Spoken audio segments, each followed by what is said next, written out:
All right. Let's continue to get ready for death. That's the thing. Get ready for death, but really the way to say it, this is the right way, which the world thinks is weird, is to get ready for the next life. That's the real point. When we understand it like that, then it's kind of, it puts it into proper perspective, as we talked last night. So this is what we'll discuss today. So, okay, people, let's just start with our little motivation. Shall we have that prayer, Sheila? All right.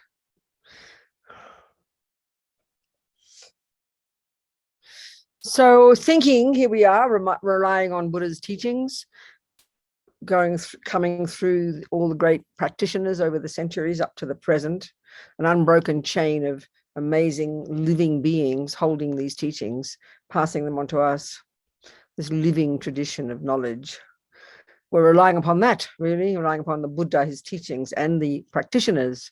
And then we're doing it, the long-term goal, as His Holiness Dalai Lama says, always aspire to do what is most beneficial. Long-term, and if we can, he said, long-term, better than short-term. So this really plays out in a topic like this, you know. The long-term absolutely is, of course, one's own perfection, however many lifetimes that might be. So we're thinking, we're listening to this advice, really practical advice, so that we can take it on board to help us live our lives appropriately, so that we can die well with a happy mind and be prepared totally to carry on without too much interruption on our spiritual path, so that we can become a Buddha, so we can be of utter benefit to suffering sentient beings. Thinking like this, okay. Sangye charang soke chognam la jangcho baru dagni kyab suchi dagi chönyen gipe sonam ki drola penche sangye drupha shok sangye charang soke chognam la jangcho baru dagni kyab suchi dagi chönyen gipe sonam ki drola penche sangye drupha shok sangye charang soke chognam la Jangcho baru dagni kyab suchi, dagi chönyen gipe sonam ki, drola penchir sange drupha shog. Okay, so as I mentioned last night, you know, the more we get used to this idea, which is, you know, if we are saying we are Buddhist and we're trying to take the Buddhist advice, the more we get used to this idea of this continuity of consciousness, you know, that our mind came into this life programmed by our own past actions, and then we'll go out of this life programmed by our past actions. I mean, this is the essential point behind all of Buddha's teachings, all of Buddhist psychology, all of Buddhist practice, all of Buddhist philosophy, you know.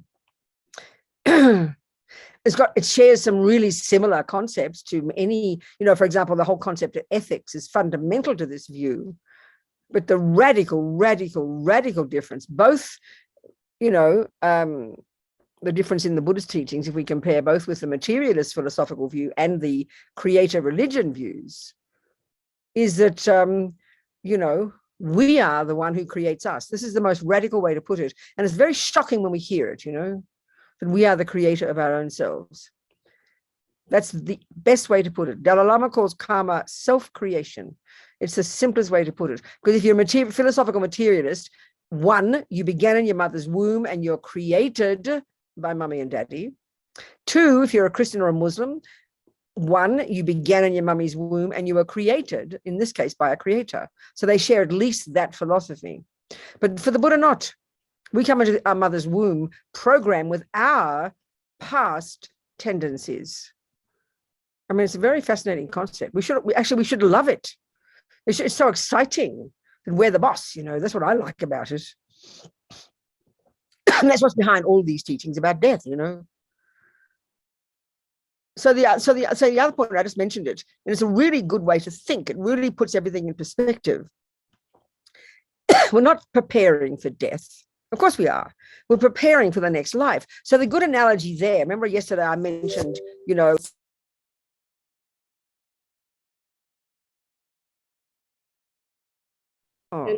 there you are. Got it. How foolish it would be if I said, when I went on my 9-week holiday, let's say, like I mentioned yesterday, went on my holiday to Puerto Rico, my editing retreat, my holiday, this lovely place with the beach every day. I wore this pink sarong. I bought a piece of this material that they make swimsuits out of. What do you call that? Stretchy stuff. And it was sort of pink.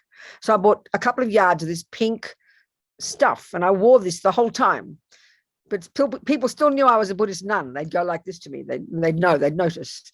They didn't think I was a cancer patient. They thought I was a Buddhist nun. So what to do? I couldn't escape. So I lived in my pink sarong. I swam in my pink sarong. I sunbaked on the backyard in my front, my pink sarong. I went shopping in my pink sarong. It was very convenient. And I thought it vaguely looked like a proper Buddhist, Anyway, there I was in my 9 weeks. But the thing was, think about this. I was prepared. Think about this. When I went to the holiday, I went not just with my air ticket to get to the holiday, but because I knew it was impermanent, I had my air ticket out of the holiday. So you don't think, oh, I've got to prepare to leave my flat. I've got to prepare to leave my holiday. I've got to prepare to leave. No, leaving is part of preparing to go to the next place. So I had to prepare for the next place. Well, that's the same here. Death is this rather boring, inconvenient thing that happens that we have to, navigate in order to get to the next life, to carry on our job. So it's like you've got to go to sleep every night because we're so lazy. We can't carry on the job day and night. So we have to go to sleep so we can prepare for the next day. Well, we've got to die because that's just the way karma is. Our lives last very short. We have to die. This body, this is one of the parts of karma. This body doesn't last very long. The mind is beginningless and endless. It doesn't need to go to sleep. It doesn't need to die. It's only because we have negative karma due to lots of actions that we've got this big bag of bones that we have to take care of. And then it kind of rots on us and then it stops breathing. And then we have to boringly leave it and get another damn body. That's just the way it is, So when we have this bigger perspective of realizing we're preparing to get another decent life, to make sure we can carry on practicing our spiritual path. When you have that as your perspective, it puts death in its right place, rather than I'm preparing for death, I'm preparing for death, I'm preparing for death, this big drama, which of course is how we think now. And of course, if you have the materialist philosophical view, there is no future. And this is, it's up to us what view we have, isn't it? It's up to us. There are many views out there that human beings have identified over the centuries. There are many, many views of what happens when this body disintegrates. Some, the Christians and the Muslims actually have come up with similar findings to the Buddha, that there is another state, and it's called, in their case, they posit 2 other realms of existence, hell or heaven. Well, Buddha posits 6 of them, he's more creative. Well, it's observed. He's observed them. Interestingly, Christians have observed animals, but don't see that a human can become an animal. But Christians have observed that a human can become a hell being. So it's kind of fascinating that that's different, isn't it? The Muslims the same. It's very fascinating. I always talk about how it seems to me over the centuries, human beings, really well-meaning human beings who think about the meaning of life, have come up with similar findings, isn't it? Look at them.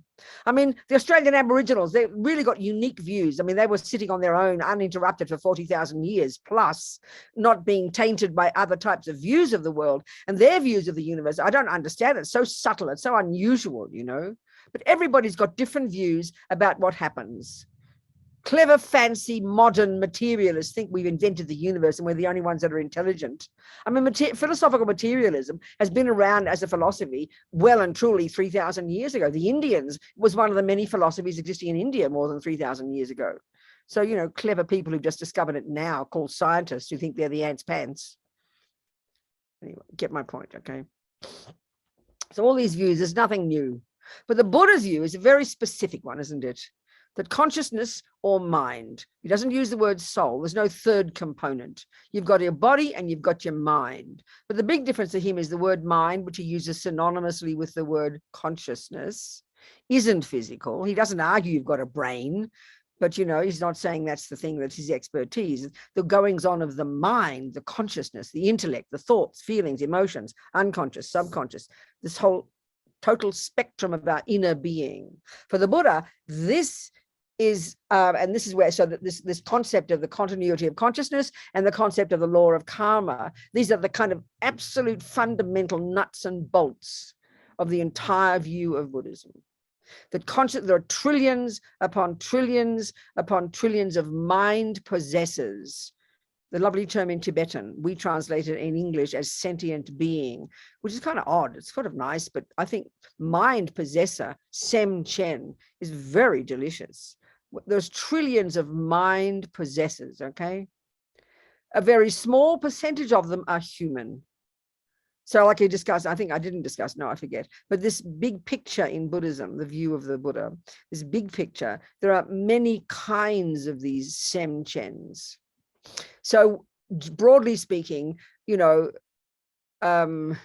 taking from the Hindu view, these Indians before the Buddha, he came out of this amazing tradition of great thinkers and scholars and meditators.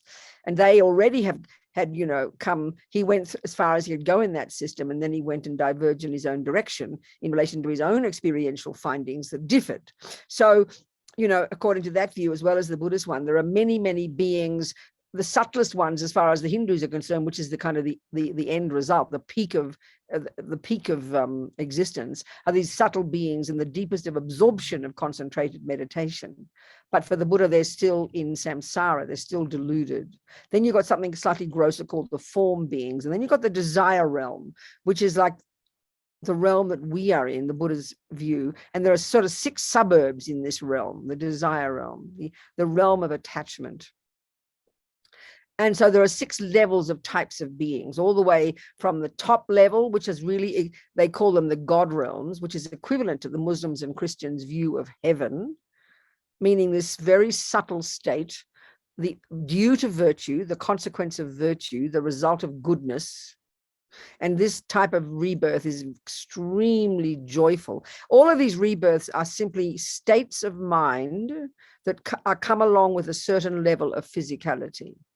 Because, if you look at the Vajrayana Buddhist model, I've discussed this many times, we're going to discuss this today because it's describing the death process.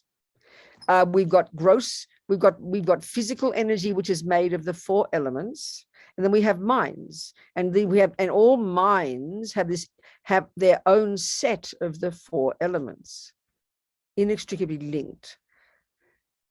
So the top sort of suburb in this samsara, this desire realm, is known as the God realms for the Buddha. There's a couple of these, and they're states of mind that are the fruit of virtue, and the physical energy is subtle light. So the bodies are like subtle light bodies, and so the mind's extremely joyful. These are the fruit of lots of virtue, goodness, because the Buddhist view of karma is this natural law that runs the universe, this natural law within which the universe runs, such that everything we think and do and say programs that mind and then produces the type of experiences we have in the future, including the kind of body we get reborn in.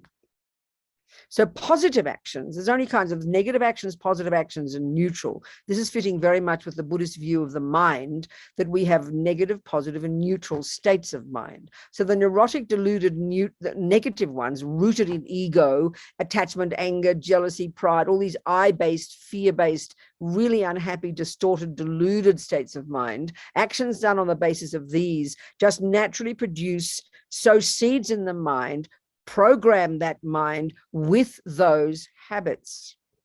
So if we're programmed by our past actions, then it's hardly surprising to think of the consequences to oneself of tendencies to be angry, jealous, to kill, to steal, to harm, which are driven by those tendencies. It's hardly surprising to think that if whatever we think and do and say produces the person we become. So if you spend your life angry, neurotic, deluded, negative, look at the world, what kind of person do you think you are producing? It's not surprising, we shouldn't be so shocked by this. So that will bring suffering types of rebirth. Now that what we're discussing here is the God realms, in these 6 suburbs, if you like, in these samsaric rebirths. They're the fruit of goodness, lots of kindness and morality and goodness. They program the mind with those tendencies, and then cause them, when the person dies, cause that person to be manifesting as this subtle light body and with blissful states of mind. Well, that sounds delicious, but to the Buddha, it's great, but you're not out of samsara yet. It'll all run out eventually, because karma's like put petrol in the gas tank, and it runs out eventually. You use it up. So then you've got a human realm, the third of the upper realms, they call. So human realm also, to get a human body, and it's certainly not a light body, that's clear. It's going to, it's not a light body, but there's some advantages in having a human rebirth, extremely good advantages. We've got a lot of good things happen as well. Plus we have access to intelligence if we're fortunate. And with that intelligence, we can use it to understand this whole process of rebirth and death and life and all the rest, and then get the hell out of the mess.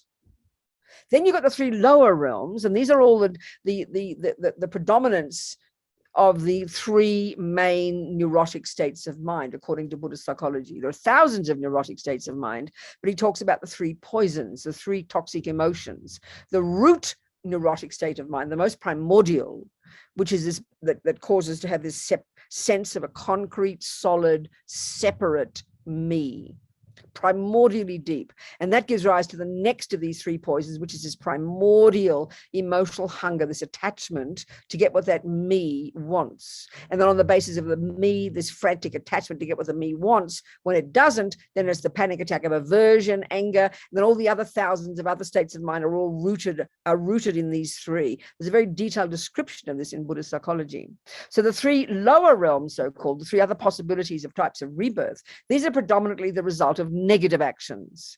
So, the animal realm is the predominance of ignorance, the root delusion that causes intense attachment, intense aversion, and intense fear. And then you can see the result. I mean, look at the way animals live their lives with respect to animals. They live in total fear and panic and run around harming each other and being harmed. The most primordial level of just pure survival, lived based on panic and fear and incredible suffering. Then the spirit realm, their bodies are, if we take the four elements as our basis, then their predominant physical energy would be air energy, ghosts, spirits. There's billions of these. And this is an intensely suffering type of rebirth, predominantly rooted in attachment, in grasping. Unbelievably mental suffering. Then the lowest of all, the most intense suffering, and here you could argue these beings, the hell beings, their bodies are made of the fire element. Their minds are conjoined with the fire element. You could say like that.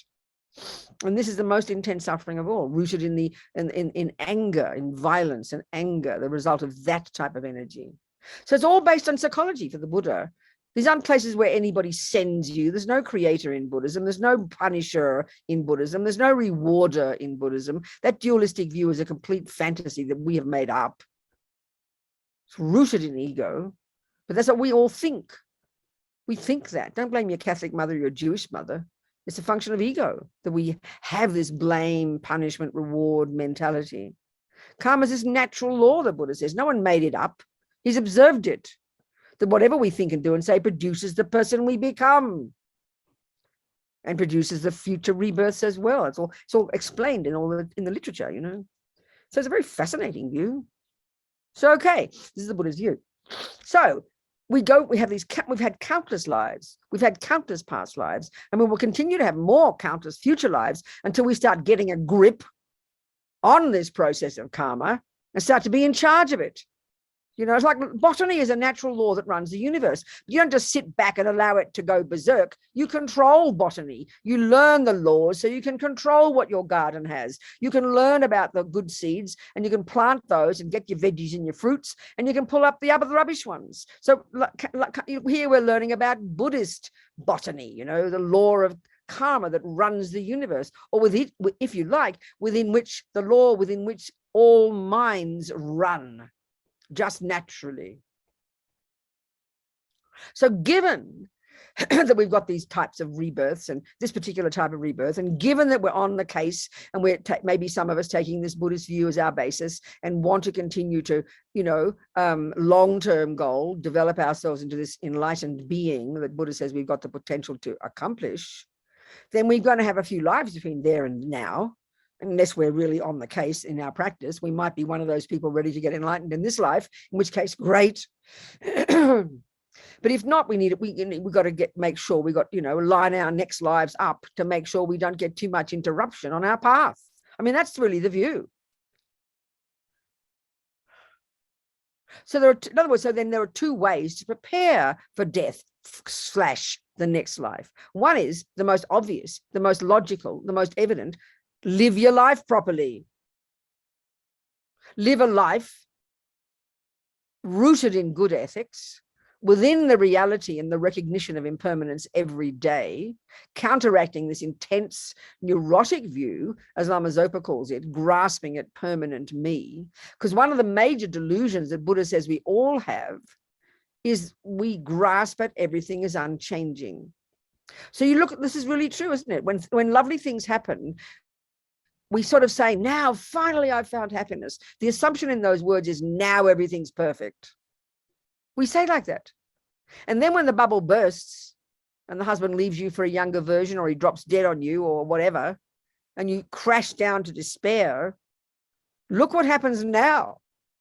Now we can't see the light at the end of the tunnel, and we're just full of panic and despair.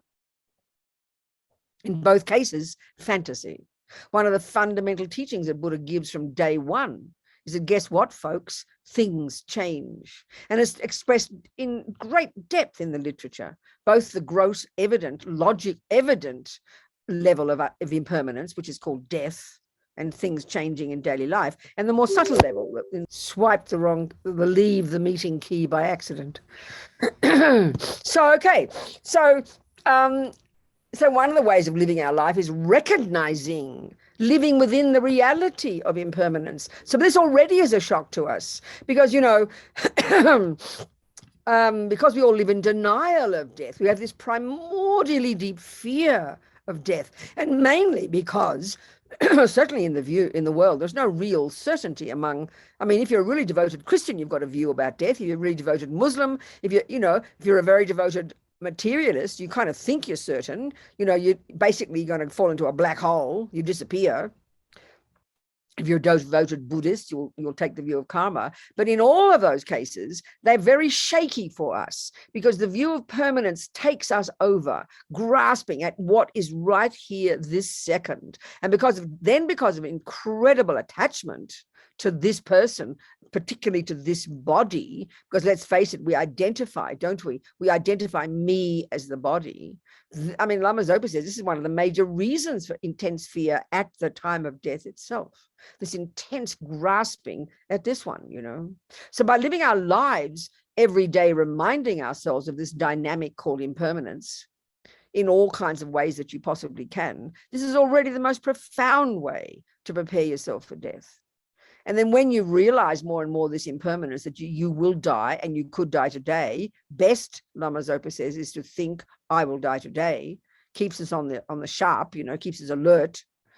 Then, of course, what's the consequence of that? Then you don't want to waste this precious life. And because you program your own mind, then you produce your next life. You've got to make sure that you don't get caught up in the nonsense of grasping at permanence. And therefore, you practice good ethics every day. You can't wish for better than this. There's nothing to fear if you do that.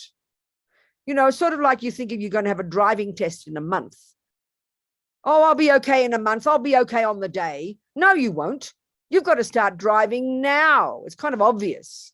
Then you will be okay on the day because you've practiced driving beautifully. That's the point here. So living, the most basic level is living your life in the reality of impermanence, every day reminding you by everything you see and look at, every second is a reminder of impermanence. Then you will know that you're going to die. And then when you're really on the case, when you go to sleep, you think, okay, I could die tonight. May I go whatever. And then if you wake up in the morning, it's a bonus and great, one more day, I'll make the most of it. So there's a strong sense of vividly being aware of impermanence and not getting caught up in the thrall of all the nonsense and the attachment and the anger and the dramas. Because one of the consequences of really living within the reality of impermanence, you don't get too attached. It's just obvious. I use that example of my little 9-week holiday, my 9-week editing retreat in Puerto Rico. Let's say I forgot it was impermanent. because I got attached to the place. This is my house and my beach and my stove and my couch. Suddenly I get attached to everything, and then I forget I'm going to leave in 9, 8, 7, 6, 5 weeks. The clock is ticking, and I start suing the next door neighbor and in grasping at everything. And then, Paul, when the 9 weeks is over and Rita, the agent, has to drag me out screaming, I mean, how inconvenient and how foolish. But and this is a good example. If you remember every day on that 9 week, and it was a lovely place. I thoroughly enjoyed swimming every day and going for walks every day and doing my editing every day. But every day I woke up in the morning, I thought, looked at the clock, one less day. So conclusion, don't waste it. That's how we should live our life. If you live your life like this, you don't get too caught up. You'll forgive your grandmother. You'll forgive your ex-husband, because who wants to die with the anger and misery? Not me, thank you. So this is the logical application of the idea of living within impermanence and then applying the laws of karma, you know. And then whenever you do die, honey child, you will be ready because you've practiced every day.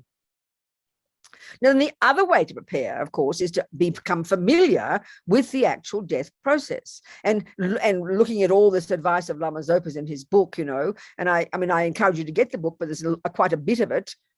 Some of the advice is in those course notes in the chat box, wherever they are, you know, but the best is to get the book itself, How to Face Death Without Fear. And it's packed full of practical advice, of course, coming from a Tibetan Buddhist perspective, you know. So let's look at the bulk of the, you know, the essence of the advice in the book is that, you know, parts like 3, 4, and 5, which are what to do in the weeks and months before death. And here we start, you know, and the assumption, of course, the voice in the whole book is Rinpoche is talking to us as a helper of our loved one. Of course, it's obvious it's advice for us as well. So the first part of the book, you know, let me just get, I'll just read you, for example, from the sections and the chapters, and you'll get the idea of the flow of the book, you know, the flow of the advice.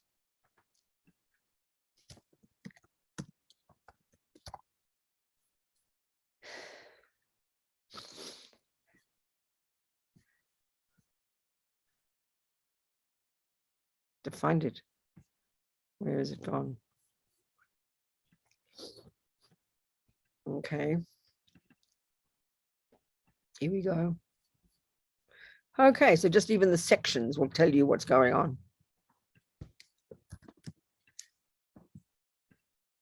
How to Face Death Without Fear. That's the latest version of this book. It's been around for a few years, but that's the latest one, the best one. So it's, you know, contents. Part 1 is all the background, how to think about death and reincarnation. You know, all the chapters, what happens after death. Everyone dies, so there's no need to be afraid. Death is easy when we've given up attachment. Get ready for death by living life with a good heart. I mean, that chapter alone, Lama Zopa says, a person who lives a good life, kind, loving, compassionate, they will die a happy death because they've programmed themselves beautifully. The best way to live and die, practice the 5 powers, pray to be reborn in Amitabha's Pure Land. I'm going to go into that. It's a very interesting one, that one. Then part 2, how we go from one life to next, all this technical information, what happens at death. Then the next chapter, the 12 links of dependent arising at the time of death. Then the stages of death, intermediate state and rebirth. And then death is what the yogis have been waiting for. I mean, this is the technical information. It's really fascinating, you know, we'll go into this. And particularly the one of what the death is, it sounds hilarious, doesn't it? Death is what the yogis have been waiting for. This is, you know, the greatest of the beings. And I'll read you from this chapter. It's very moving and very powerful and very practical. And then now the next lot are the practices to do. Part 3 is the practices to do in the months and weeks before death. And this is where the names of all the different practices, and they're all listed at the back and numbered from 1 to 87. So chapter 11, helping others at the time of death is a big responsibility. Then create a conducive environment for a peaceful death. And then here we start all the practices. The practices, 1 chapter, what to see and touch. There's different practices. You know, this is, for example, we'll go through this today. What to think about, what to hear, what to meditate on, what to do to purify negative karma, and finally, what to do in the hours before death. And then part 4, this is now the practices to do in the hours and days after the breath has stopped. This is, again, a really crucial one for the Buddhist view. When you stop breathing, you know, we think in the materialist world, and even maybe in other views too, that you're ready for the body bag now. No, it could be 3 more days because before your subtle consciousness. At this point, once the breath stops, the gross grosser level of consciousness, the sensory consciousness and all the physical signs of life, they have ceased, but the mind is still there at a subtle level. This is a really crucial one, you know. So here, all this is part 4. The practice is to do the hours and days after the breath has stopped. So this is the practices, what to do in the different scenarios. These are the scenarios in which we die, right? What to do is, first of all, what to do as soon as the breath stops. Then the practices, if your loved one is, what to do if your loved one dies when they're at home, what to do if your loved one dies in hospital, what to do if your loved one has offered their organs. This is a very fascinating topic. What to do if your loved one dies suddenly, and what to do if your loved one has high realizations and is meditating at the time of death. Or for that person, the yogi, you close the door and you leave them in peace. They know what they're doing. They don't need your help. And then finally, you know, so then the final next one is part 5, practices to do after the mind has left the body. There's lots of things we can do in, you know, in the Buddhist view for at least the next few weeks, because then the mind has gone from this body into this, what they call an intermediate state, or the bardo, that can last quite a few weeks. And then eventually they'll take their new rebirth. So there's so many things we can do the weeks and months before, the days before, at the time the breath stops, after the breath stops, when the mind leaves the body, and the several weeks after. So it's a whole kind of chronological order of advice. And this is including for your loved one, your mummy, your husband, your baby, your animals, you name it. And then finally, part 6, which is 2/3 of the book, is the practices in numerical order, and there's from 1 to 87. They're mentioned in the previous sections, but they're listed in this part, you know. So it's a handbook. It's very, very practical. So how we go from one life to the next, what happens at death. Let's go into that. I'll read a bit from Lama Zopa's teachings. What happens at death? This is a summary of the whole process. And this, of course, is according to the Vajrayana Buddhist approach. You wouldn't hear this advice in a Zen center or a Theravada. This is very much based on the Vajrayana, which is the most sophisticated level of Buddhist philosophy, psychology, and practice, which is mainly extant in the Tibetan Buddhist tradition, coming from India, of course. So death occurs when the consciousness of the mind separates from the body. Even when the breath has stopped, they call it the outer breath, or the brain doesn't function, or the heart doesn't beat, the person is not necessarily dead yet. There's still the inner breath. And for this to stop and the consciousness to leave the body, it can take anywhere from a few seconds up to 3 days. So, you know, this is what's very fascinating, especially when it comes to giving organs. There's so many, we know all over the world, over history, there are many, many reports, aren't there, of people, quote unquote, coming back to life. So, of course, in the materialist view, that's put into the too hard basket, because we can't understand why someone technically dead and they start breathing again, for God's sake. I mean, one hears about, even in the Victorian times in England, you'd put a bell in the coffin, because if you damn well woke up in the middle of your damn coffin, you know, you've got to conveniently ring the bell. Excuse me, I'm still alive. This is not uncommon. So this is what's most fascinating when it comes to the discussion we'll have about what the scenario, if you want to give your organs. I'll just mention something briefly here. It's very fascinating. First of all, there's a chapter, you know, and as Lama Zopa says, all the Tibetan lamas would praise giving your organs as the most marvelous practice, you know, because it's coming from incredible compassion. And you're like, no doubt, because of that compassion, your wish to help others, that will really help your mind at the time of death be very relaxed and peaceful, because you're thinking of others. It's amazing. But there's very interesting consequences, you know, and this is really, when I was, this came up very strongly for me. When I was editing this book, I always talk about this. I read a book by an American medical journalist called Nick Teresi, and he's a very funny fellow. His expertise is death. And he said everybody thinks he's depressed because he talks about death all the time, but he's the funniest fellow on the planet. He's hilarious. And he's an atheist, basically, but he reports on death. And so this book, he's calling it The Undead. It's not about zombies, but he's reporting on all the conflicts and contradictions and problems in the current medical profession, certainly in the United States, all around the field of giving organs, cutting out organs and giving them to new people, you know, because one of the biggest causes of the problem is now there's suddenly less certainty about when death really is. And one of the main reasons is people coming back to life.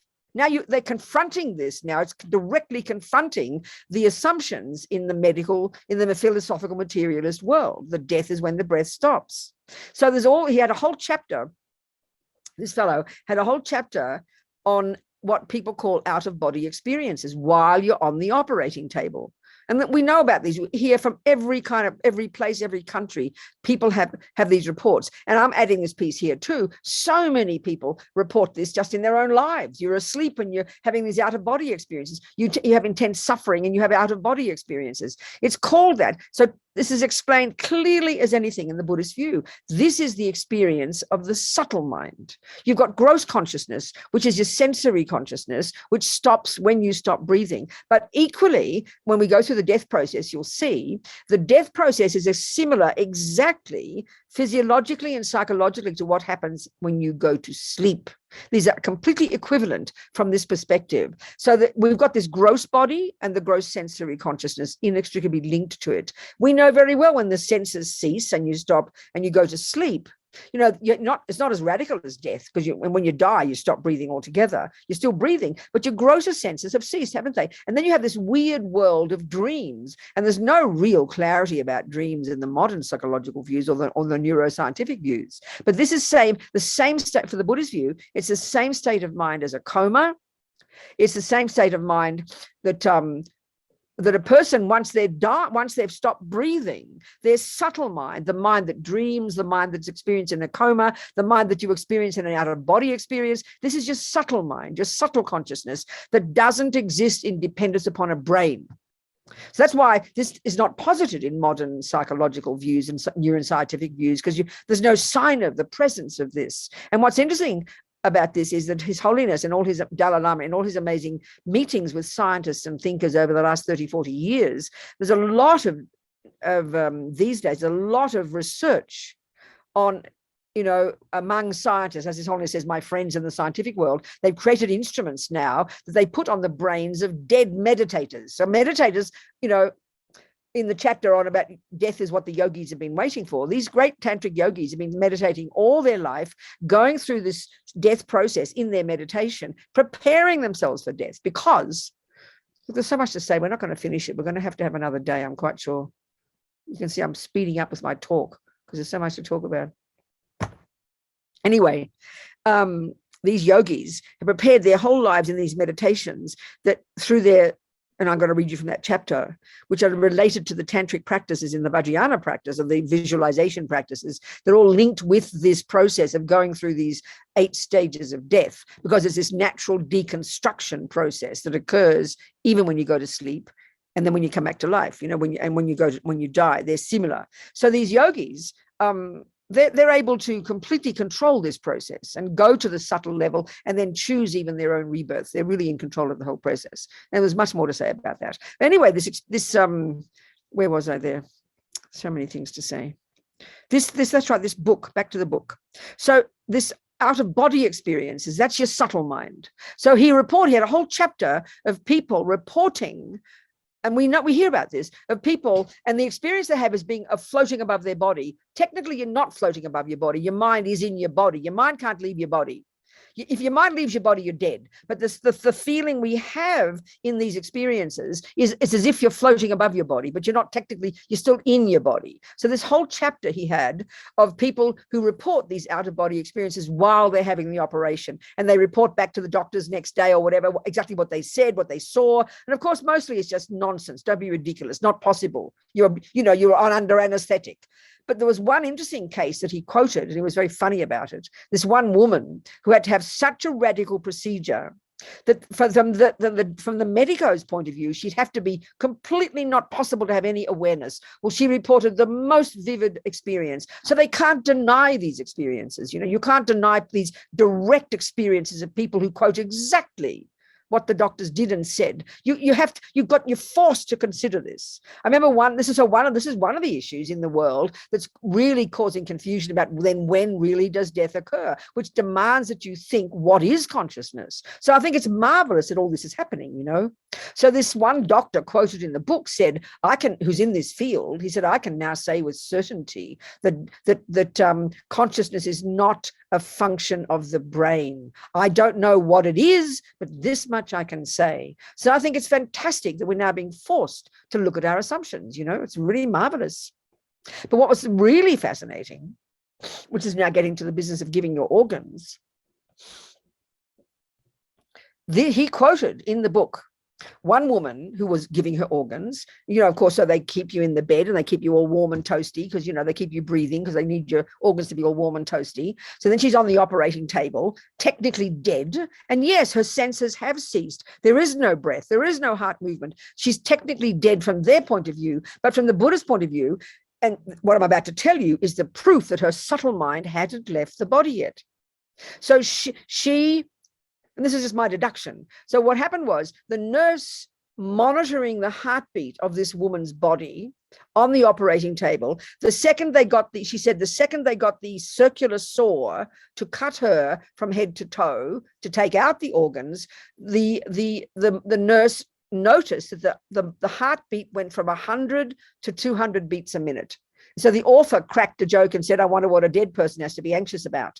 But this, for me, is a really clear indication that her subtle mind was conscious. She was having, if you like, an out-of-body experience. She was observing what the hell was going on. Now, not everybody has that experience. I've been under anesthetic several times, and I had a very nice, peaceful, deep sleep. It was very delicious. I didn't see anything. So many people who do give their organs won't have that experience. So therefore, for them, it won't be a danger. And we're going to get to this point, because one of the crucial things is when a person's dying, like I said yesterday, one of the key things is to keep it as peaceful and quiet as possible, because the mind is very sensitive when it's going through death.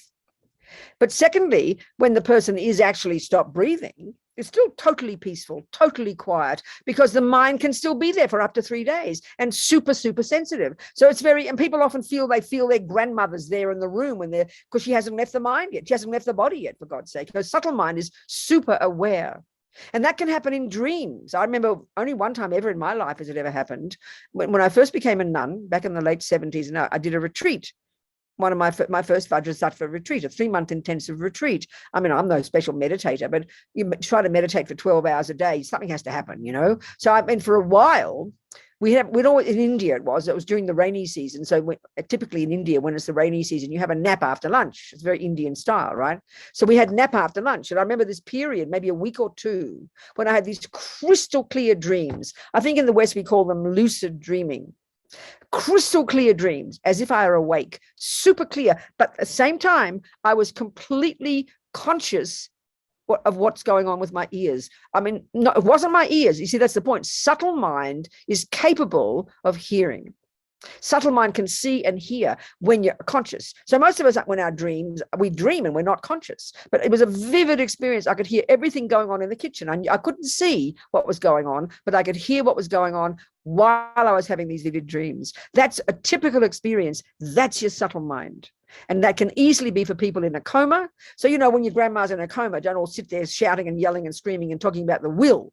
She can be totally conscious, I remember one fellow, this is a very fascinating story, one Italian mother wouldn't let them pull the plug on her boy. So he was kept alive for 25 years. Well, he came back to life and he said he was conscious the whole time. That meant, this is where we're going to go through the death process, that when the elements start to cease, so clearly his earth element didn't come back, but his subtle mind, he was conscious. He was conscious the whole time for 25 years. Can you imagine? I think he died again soon after that, died properly. So it's crucial. One of the major points learning from this, it's crucial to when the person, once they've stopped breathing, the ideal scenario is to leave them for 3 days. Most people, it's not that easy, not that easy to do that.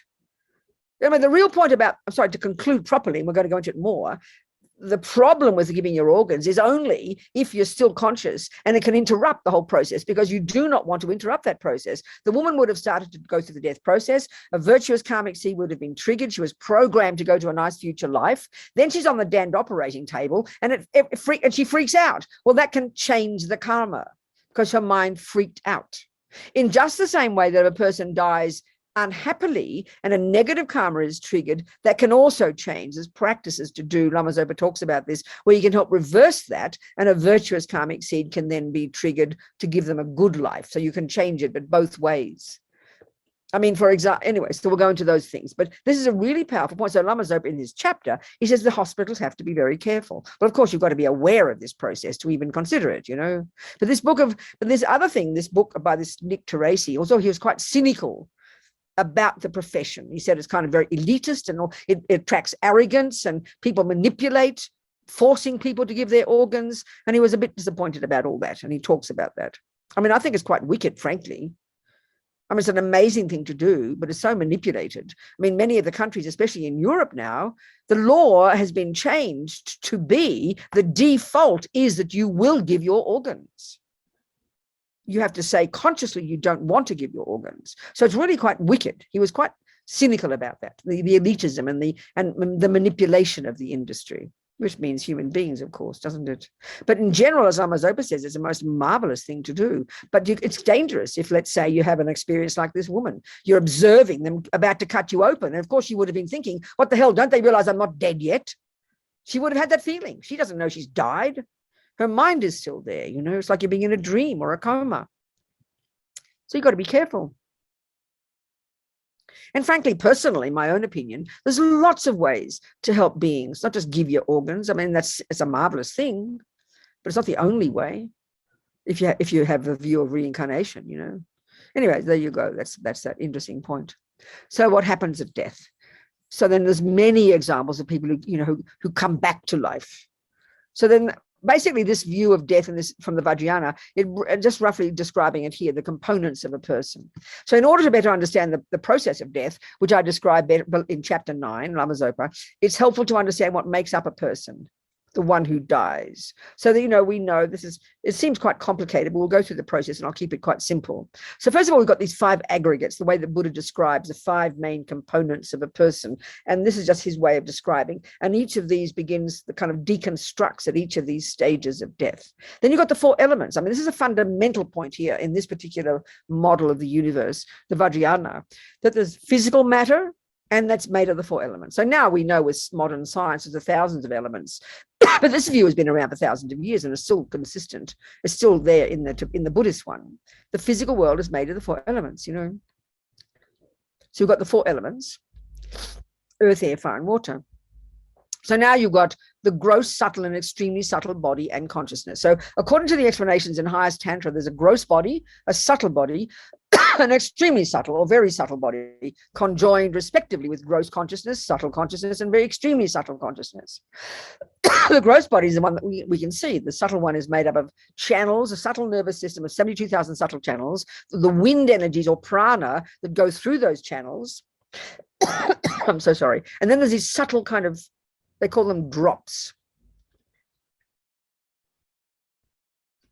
So these subtle drops, they talk about how when at time of conception in your mother's womb, your consciousness goes from before you've died, you've been in the intermediate state, and then the new mummy and daddy hop into bed or wherever they hop, and the condition is now ripening for your consciousness to go there, programmed by your karma, to join the egg and the sperm. That's how we talk about it in the materialist world. Well, if this view says in that egg and sperm, there are these subtle red and white drops, they call them, the female one and the male one. And they are and so the very subtle consciousness from the past life, when you go from the intermediate state and you run like a magnet to that egg and sperm, your very subtle consciousness conjoins with that red and white drops. They call them kundalini. So those you start. So when you begin in your mother's womb at that second, you start at the heart chakra. You've got these subtle channels, 72,000 of them, through which are coursing all these different wind energies, intimately linked to their own, all the different states of mind. The mind rides on the winds, they say in Tantra. And then you've got these drops. And so the 2 at the heart, this is where you start. So you've got this central channel. Of all those channels, you've got the central channel that goes just in front of the spine, goes all the way, it ends at the penis and the cervix, you know. Then you've got 2 side channels that start here and go all the way down the central channel and end in the same place. Then you have all the other thousands throughout the body.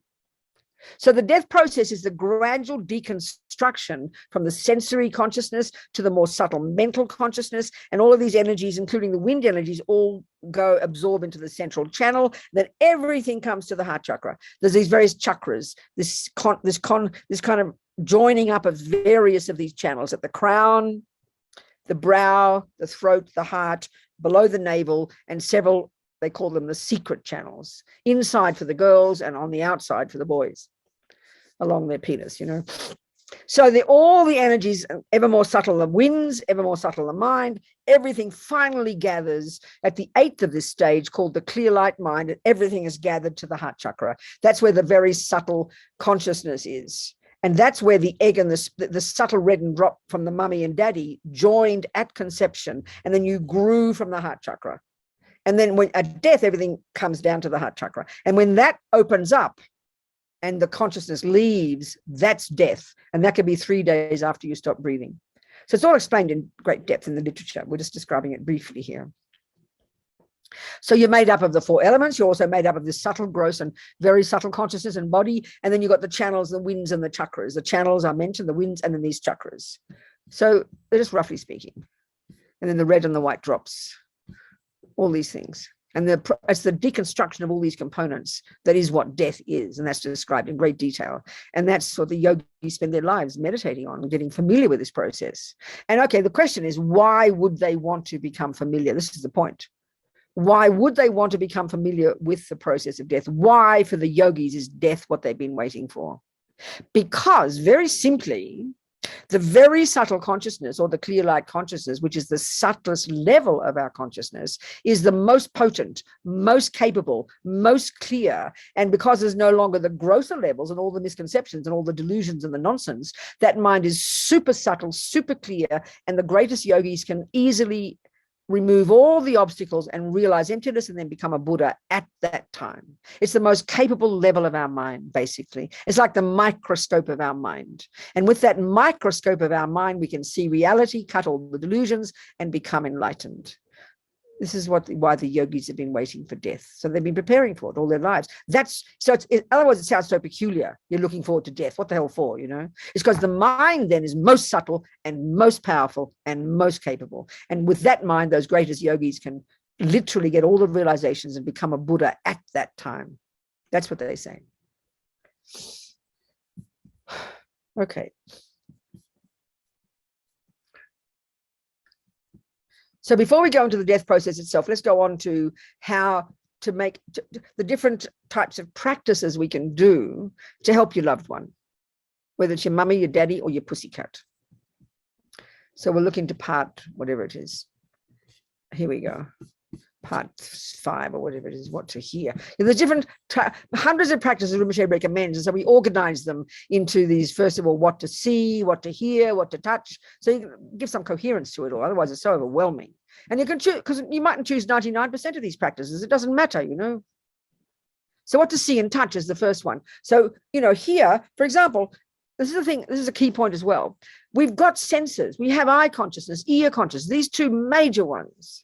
And if the Buddhist view is, if everything you think and do and say leaves seeds in your mind, leaves imprints in your mind, then you really need, everything that you see and hear leaves an impression. So this is for your pussycat. Your pussycat, you can't get your pussycat to think about things, but you can show it images of the Buddha. You can let it hear mantras, even when it's asleep, and they will leave powerful imprints in the mind and link the pussycat to the Buddha, and then that'll help it maybe get a human rebirth, you know. So, for example, one of the practices is practice number 1. You have, you know, within your loved one's room, let's say they're a Buddhist, you'd have statues and pictures of the gurus and the Buddhas. There's a friend of mine who's dying slowly, has been for years. She's been very sick and living in her house in bed for years now in Montana. And she's lying down. So she on just above where she is, she's got pictures of her guru. She's got pictures of the Buddha. Because, you know, if you wake up in the day, you're half asleep in your sick room, and you wake up and your eyes are working, and your eyes land on the Buddha, it lands on your Lama. That's a far better image than on your pussycat. You don't want to be born a pussycat. So everything in that room should be conducive to give positive, best imprints in the mind of that person. And now sound is even more subtle. As I said, you can be unconscious, but sound can be so powerful.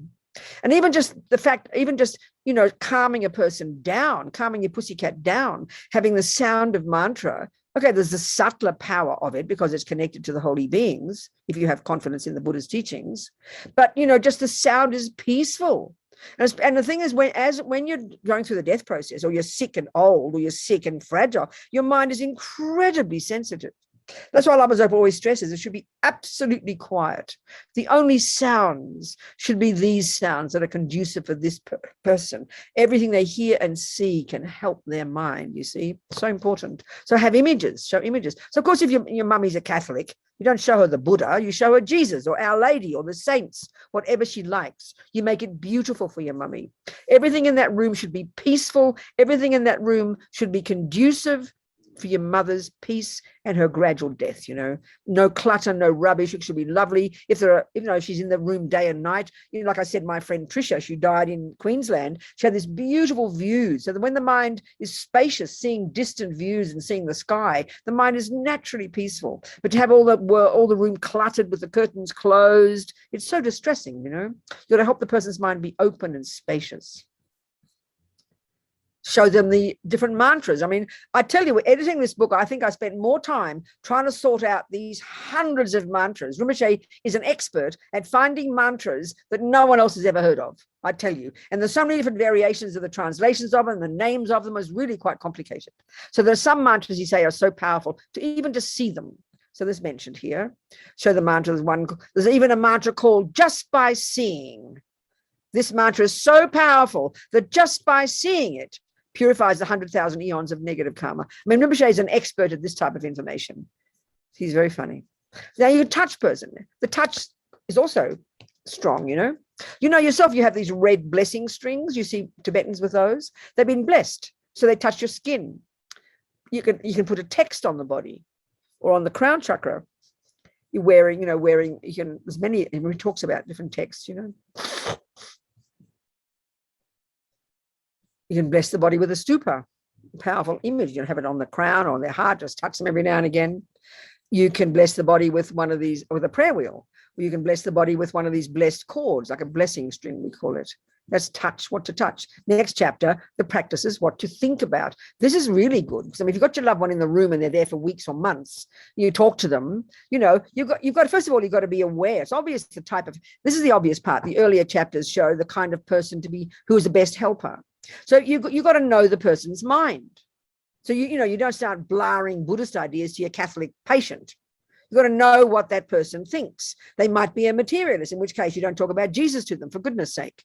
So there's many things. So if they're a Buddhist, for example, or for everybody, of course, in the West, it's different. We write a will. But here, of course, among the Tibetans in the old-fashioned days, they have a nice saying, your last speech is the will, your last food is the relics or the blessed pills, and the last drink. So we'll talk about that in a minute. But so, for example, obviously you make sure that all the persons, they've written a will, that in their mind, they've given things away. This is really important for their mind, not to be attached to their possessions, Of course, you've still written your will and you might be still attached, but it's really important.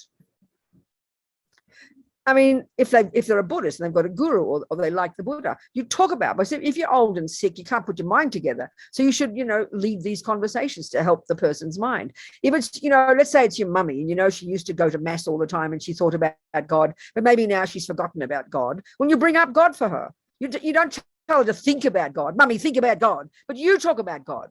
Mummy, I think God loves you, and I've heard that heaven is so wonderful. So you start your mummy thinking about heaven, relaxing her mind so she can look forward to going to heaven. This is so practical. It's so practical, I remember Nancy Reagan, she had a meeting with Billy Graham, okay? And Nancy loved Ronnie. If you read all the stories, you knew that Nancy really loved Ronnie. So Ronnie died, we know that. And she said to Billy Graham, "Will I see him in heaven?" And Billy Graham said, "Yes, you will." So, okay, what to do? She looked forward to seeing Ronnie in heaven. Well, at least maybe it kept her mind happy. I don't know. Maybe it did. Maybe it was attachment. So if you've got confidence that you're going to go to heaven, then at least instead of, this is where, when the time of death, Lama Zopa talks about how this attachment, which is normally attachment, can be quite useful. Because, if you're just freaking, attachment works in different ways. Attachment works to hold on to what you've got. But we all know in daily life, attachment functions to look forward to something. We're always looking forward to something. So one of the major fears of death, of course, is what have you got to look forward to? A black hole? I mean, of course, you're going to live in incredible fear. You're going to be absolutely freaking out at the thought of falling into a black hole. But if you have got the confidence in, say, reincarnation, the Pure Lands, heaven, at least you can relax by giving up this one, letting go of this one, and looking forward. It's still attachment, but it's skillful means. That really struck me editing this book. It's very practical, because attachment is the major suffering at the time of death. I mean, it can be very subtle, and we don't call it a problem in our culture. We confuse attachment with, say, we just think it's normal, but attachment can be very fear-based. And that's what I said like yesterday. If there's lots of things in the room, like your pussycat and all the music you listen to and all your family, it'll cause you to live on for months and days because you're grasping at them. But let the objects go away, make the room peaceful, and the person can just, be much more relaxed, much more subtle, and give up attachment, and then allow themselves to die peacefully. So what to talk about? This is really important, to have these conversations with your mother. And so, of course, if your mummy doesn't want to talk about death, that's okay. You don't force it. But one of the things, you talk about heaven, all these different things, depends on the person. But one of the key ones, he just mentions this briefly, but this is huge, is talk about their good qualities. I mean, most of us never think of our good qualities. Most of us, we always come up short, don't we, in relation to our own expectations. So, of course, when you're old and you're dying, you're more extra anxious about all your guilt and the bad things you've done, and that kind of goes around in your mind. So to tell your mother, you're being a good mother, mummy, even if you think she's been a bad mother, I do not care. You tell her she's been a good mother. You thank her for being a good mother. She's been a good wife, a good mother.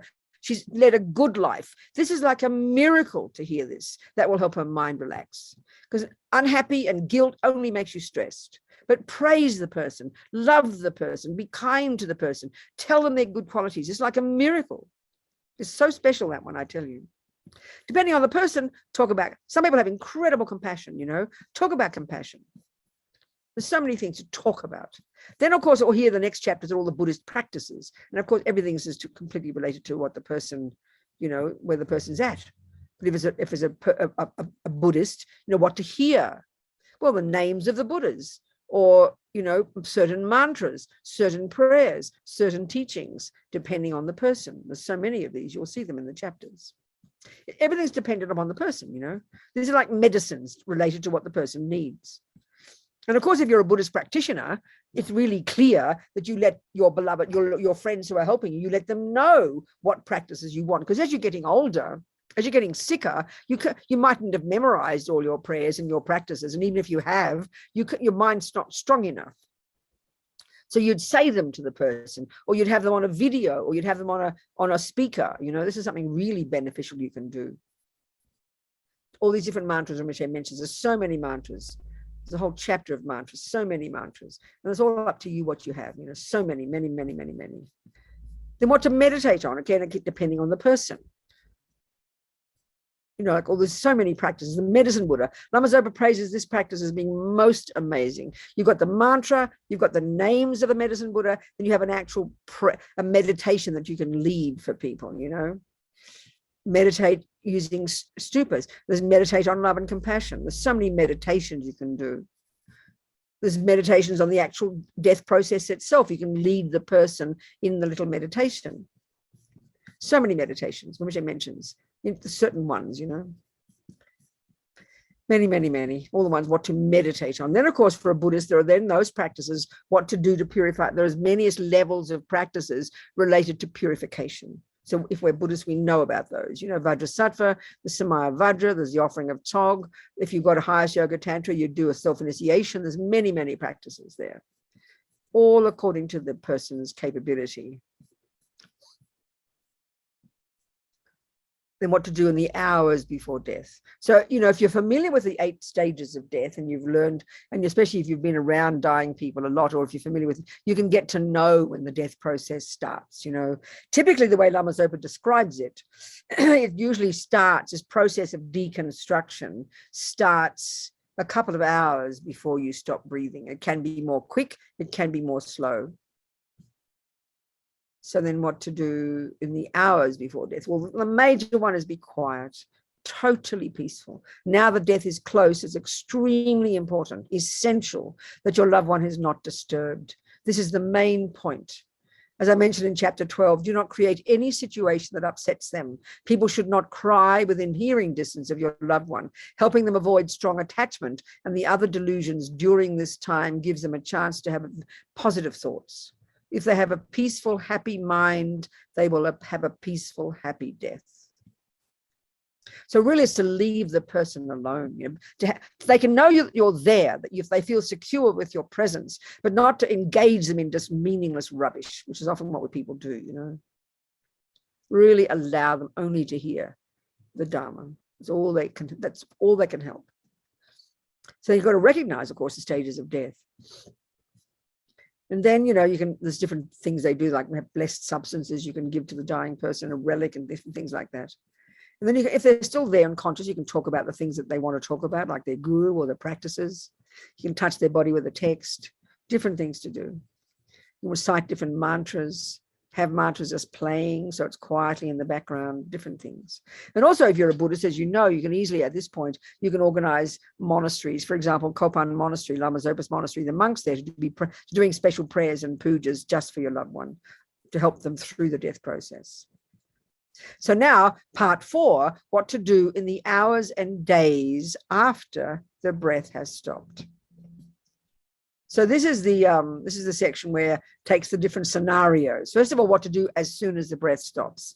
Different things. First of all, don't touch the body. And the reason for this is because when the mind is still in the body and the person has now stopped breathing, their subtle mind is still there, it can disturb them, hugely disturb them. So as much as you can, you do not touch the body, But here, this sounds hilarious. This sounds very funny to us.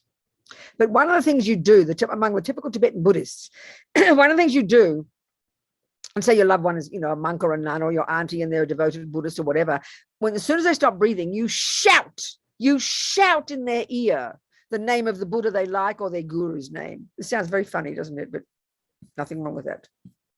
I mean, remember I said yesterday, remember I told you the story about Judy in a deep coma in the ER. And I didn't shout because, they would have thrown me out of the ER. I whispered deep into her ear. I said the words, Judy, His Holiness Sakya Trinzen is praying for you. And another Lama as well. I told you when she came out of her coma, the only thing she could remember from those weeks in her coma were those words, those Lamas she was connected to. That I find is very powerful. And then you can put certain substances on their crowns, all these little extra things they do. Then you can, there's another practice. There's another practice. We all know among Tibetan Buddhists, you've heard of a practice called Powa. It's called Transference of Consciousness. So there's different ways you can do this. And this is if you're a practitioner yourself, this is a practice you will already have been doing. And it's quite a high one, really, so that you can actually cause your consciousness to leave through the crown chakra. When you die, we're going to go through this. The consciousness, your very subtle consciousness, can leave through different places. The crown, the eyes, the mouth, the anus, the sex organ, and you don't want it to leave through those ones. You would like it to leave through the crown chakra. And that's a sign you'll get a pure land rebirth, which we'll talk about. Okay, so I'll have questions soon. I've got so much to tell you. So, what was I saying? Where was I? Oh, yeah, Powa. So at this point, when the person stopped breathing, if this person has that practice and wants their Lama to do it, you would then consult that Lama and ask them to do this practice. And so really the advanced teacher, the advanced meditator, yogi Lamas, they do this practice and they can actually help the person's consciousness come from the crown chakra to go up the central channel and to leave through from the heart chakra to leave through the crown chakra. That's what this practice does. You can organize that if the person is ready for that. So now next one. So now this is the different scenarios in which you might die. One of the first ones is, let's say if your loved one is at home when they die. Well, these days it's less and less. I know there's a friend of mine for years ran our hospice movement in Brisbane in Australia, which is really well known and gets a lot of funding. And it's got but it's mainly palliative care. They don't have a hospice as such, but they send people out. And it's not Buddhist oriented. It's anybody they help the family and they help the dying person, And so my friend Yeshikato, who ran it for years, she said most people, even if they're Buddhists, they don't die at home. They die in nursing homes, in hospices, or in hospitals. But the ideal scenario where you have most control, I mean, is to die at home. It's how it was when my grandma died, you know. She was a Catholic, and the Catholics would leave the body for several days as well. Remember, the nuns came and did prayers, the monks, the priests came, you know, you left her in the bed at home. That would be the ideal scenario. You let them be in the bed at home because you have most control over that. So the ideal scenario, you'd leave it for 3 days. So many people feel uncomfortable about this, but if you really, you know, understand it, you'd be very happy to do that. And basically you treat the room like a shrine room. The only thing that happens in that room is like a holy place. You do prayers and practices. And many people, and in the monasteries, they do this. They do the prayers and practices 24 hours a day, you know, for these 3 days. Day and night, having people in there doing the prayers and practices. So it's up to you to do that. You can have your friends come in, you can take it on, you can do rosters of it, you know. So first of all, the other thing, very interesting point here, is when a person is dying, that's even while they're before they've died, you keep the pets out of the room. This is very shocking for us because we love our pets. What we really mean to say is we're very attached to our pets. And so attachment to anything at this time, this is the point to understand attachment. It's not being brutal when we understand the subtlety and the pervasiveness and the suffering caused by this state of mind. And this is very Buddhist, you know, they don't really understand what it's saying. It's not being punitive and mean. It's not talking about love and kindness. It's talking about this fear-based clinging. So being attached to your pets is just not helpful to you. It's just plain not helpful. And if the pets aren't there and your poor mind is so weak anyway, you won't think about them. So keep the pets out. But in particular, you don't allow the pets to be there on the body. They talk about this. You keep the pets out of the way. You can, you know, you have different things. You can touch them with holy objects. You can say prayers and practices. There's many things. Rinpoche recommends many different practices. They're all listed in the book. The classic one in the Tibetan Buddhist monasteries, in our tradition certainly, is you recite this 8 prayers to benefit the dead. And that includes the King of Prayers. So if you can't do those 8, at least you can do that marvelous prayer called the King of Prayers, which we Tibetan Buddhists know well, you know, it's said to be very beneficial. At least you recite that one.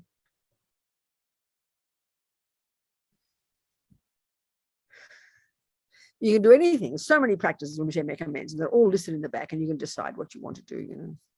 Many, many, many. So when the time has come to move the body, you check that the mind has left. And there's a chapter on that, and there's different ways you can check. And this is on your little animal as well. So as I said before, when we go through the death process, you'll see, we'll have a break before then, you know, all the energies gradually deconstruct, going from the grosser level all through all the channels into the central channel, then up them from going down to the heart chakra, up to the heart chakra, and the 8 stages of death. Finally, everything is at the heart chakra, the very subtle consciousness and very subtle wind energy. That's the subtlest level of our mind. So, to know with confidence that the mind has left the body, and that could be immediately after they stop breathing. It doesn't have to take 3 days. The rest of the body will be, one way to check is this, the rest of the body will be very cold, but if you put your hand above the heart chakra, including with your animals, if the mind is still there, it will be distinctly warm at the heart chakra. If it's cold, you know the mind has left. But I hear many people who work with the dying. I mean, maybe Kate has got experience like this. I don't know if she's seen many dying people. But, you know, for example, you hear that their head moves, for example. Different experiences like this. People say, I just know she's gone now. So people have a feeling of this, you know. So in Buddhist language, that's the consciousness. Tell us your experiences, Kate. You can almost tell the difference between when somebody has left and they're fully left. There's a different color to them. There's a different feeling. They're cold. It's just the whole process. You can feel still, sometimes people are still in the room with you. Yes. And a lot of times people are just totally gone by the time you go to pronounce them. I understand. So it's. And I know I hear a lot of people say like that. And this is what's interesting in this particular process. They describe it in detail, you know, when the mind leaves and so on. But that's very interesting, Kate. I think this kind of experience is really important to hear, because it's genuine experience, you know. Thank you, Kate. That's very helpful, darling. So you really need to be clear before. I mean, see, the thing is, it can be left before. There's a friend of mine, a young woman who died, who worked with me in the prison project years ago, and she had this awful car accident. She was in the hospital, and then she was not going to come back, and they said that they're going to pull the plug on her. So the parents finally said yes. And our Geshe from San Francisco was there. He got to the hospital, and unfortunately, she died just before her lungs exploded or something. And her eyes kind of opened up suddenly. And then the Geshe got there and he did the prayers. And then I was texting somebody with him and I said, has her mind left? And the Geshe said, yes, it would seem so. So maybe that kind of this explosion of her lungs caused the mind to leave quickly. So she died, her mind left immediately, in other words. So her mind was gone, so then you don't need to wait the 3 days. You can then burn the body after that because the mind has gone, But so you need to be clear that the mind, and that's why that big drama about taking the organs, people who look like they're dead and they suddenly come back to life while they're ready to cut their liver out, So you've got to be clear about this. And of course, this is the Tibetan Buddhist view. It's not in the current medical view about this, but it's an interesting experience. So now, the other way, so what you do once you're confident the mind has left, this is a very strange thing as well. Again, like I mentioned before, the consciousness is at the heart chakra, the very subtle consciousness. Everything is subsumed to there. And when it does leave the body, it can leave either through the crown, the eyes, the mouth, the penis, the anus. There's different places. So each of these, from this tradition, would indicate the type of rebirth they're going to get. This is what they say. The other thing is you can judge this also by the way the heat leaves the body. So that they say that, okay, in the death process, we're going to describe it, but about the second or third of these 8 stages, that's the point at which the karmic seed from the past will be triggered that will determine the person's next life. And if it's a negative seed, they say like this, that then the feet will stay hot and the crown will get cool first.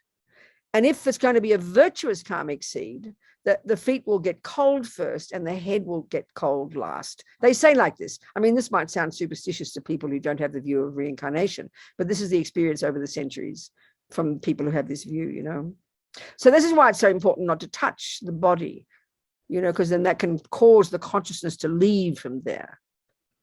But the crown is really good because, and this is what I need to talk about probably tomorrow, the ideal for a Buddhist is to take another human body, to create the causes by living in vows and good discipline and good ethics, and die with a happy mind. So you trigger a virtuous karmic seed, and then you're programmed to go to your next mummy's human womb and carry on your spiritual path. That's how they talk. So, but there's another option for a rebirth, which is called a pure land. And that's a whole other discussion. And I think we'll talk about that tomorrow. So now we have to talk about the death. I'm going to have a break first. Let's keep talking. Now, the next chapter, if your loved one is in hospital when they die. So this is a problem. I mean, hospitals are so kind, but it's probably, like I mentioned yesterday, it's probably from the point of view of for the help of the dying person, it's probably the least best place to die, unless you're rich enough to have your own private room. Then it's okay. I remember in a hospital in Adelaide where a Vietnamese family that were there with their daddy who had died, and they invited me to come, and the hospital was very kind. They allowed them to have the room for 3 days. And that is something that we should discuss. So you should, knowing that your mummy's in the hospital, whether she's in the ward or in a room, you should negotiate beforehand. I find people apparently are so kind in the hospitals and they're prepared to accommodate people's wishes. So you need to know very well when in advance you check, if mummy dies, can we have the bed as long as possible? And they might be perfect. It might be convenient, So a friend of mine, this Vietnamese family, I came, and then they were allowed to have the room for 3 days, and they just would take turns saying prayers. And every now and again, one of the doctors and nurses would sneak in and have a little look, but it was very peaceful. A friend of mine in a nursing home, her husband died in a nursing home. And when he stopped breathing, she shooed out all the doctors and nurses and locked the door and spent the next 3 days staying there doing the prayers with him, So that's the ideal. But if you're in a ward with other people, the noise, the clanging, the sounds, and of course, it's a major hospital, there's no luxury of even an hour, to wait because they need the bed so badly. So you've really got to think of these things. The ideal place is to be quiet, wherever you can get that, where you can control the scenario. You can have as long as you need This is the ideal. But let's say your loved one is in hospital, you know, and you're taking turns going in and mummy's dying, and you let the people know, if she stops breathing while I'm not there, do not touch her, call me immediately, you know. And people are happy to help this way. They're happy to do your wishes, but you've got to be prepared. What happens normally, because we're so freaked out about death, we give all the power over to the hospitals, and they're going to follow their procedures. Of course they will, but if we can intervene and get our wishes expressed, they'll be supportive, you know. So you need to be in charge of it, not just give up and have a panic attack because mummy died, you know. And so if she does die and you go into the hospital, you do exactly the same as before. You mightn't have 3 days, but even 1 hour, Rinpoche says, even you have an hour, you do what you can. You say certain prayers, you don't touch the body for that 1 hour, you leave it as long as possible, you know, you keep it quiet, you do all the things. There's again choice of what practices you can do in that 1 hour. Like with my friend who died in the hospital, the Geshe came, he did the 8 prayers, you know, and then because her mind had left anyway, it didn't matter. But if the mind is still there, it's really important to not, I mean, ideally to not move the body, but it's difficult. So what happened for me one time in Santa Cruz years ago, a friend of mine, her daddy died, and they were all Buddhist. Mummy, daddy, and the daughter were all Buddhist. And so the daddy had a bad heart, Paul. And he always said to his wife, do not touch me if I have a heart attack. Well, she panicked and called the ambulance, you know, so they took him to the hospital. And usually if you're in the hospital, you can't take the body back home. Interestingly, and there's some talk about this in this book, when Lama Yeshe passed away in California, in Los Angeles, in 1983, at that time, they allowed us to take the body. He died in Cedars-Sinai Hospital in Los Angeles, and then they gave us permission. I wasn't there, for the Buddhist to take his body, put it in the pickup truck, and drive him very slowly along the Pacific coast for 12 hours up north to Land of Medicine, to Vajrapani Institute. So we were allowed at that time to take the body, and we had the ceremony and everything on the land. It was very marvelous. But these days, so when we got to the hospital, Paul was there and wired up, you know, and he didn't want to be resuscitated. And you could tell he was distressed. So we did the prayers he wanted. Him, it was 4 a.m, him and his daughter, me and my daughter, he and the daughter, we did the prayers he wanted. And then, because we couldn't take the body home, what's going on? We couldn't take the body home. So they were very kind, you know, they very gently allowed, you know, the bag was already on the bed. They zipped him up and they put him in the ambulance, and they drove very carefully to the mortuary. And there we negotiated with the mortuary, the funeral home, to spend the day with Paul's body, saying prayers and things. And then we wanted to stay on overnight, but they wouldn't allow us. They put him in the fridge with the other bodies. And so they promised us, we gave them a CD of all the monks chanting, and they promised they'd play the CD in the morgue, in the fridge. I don't know if they kept their promise. So if they did, all these other non-Buddhists would have been hearing these, you know, Buddhist prayers in the fridge. So we did that for 3 days. So that you can do. There's variations of what you can do.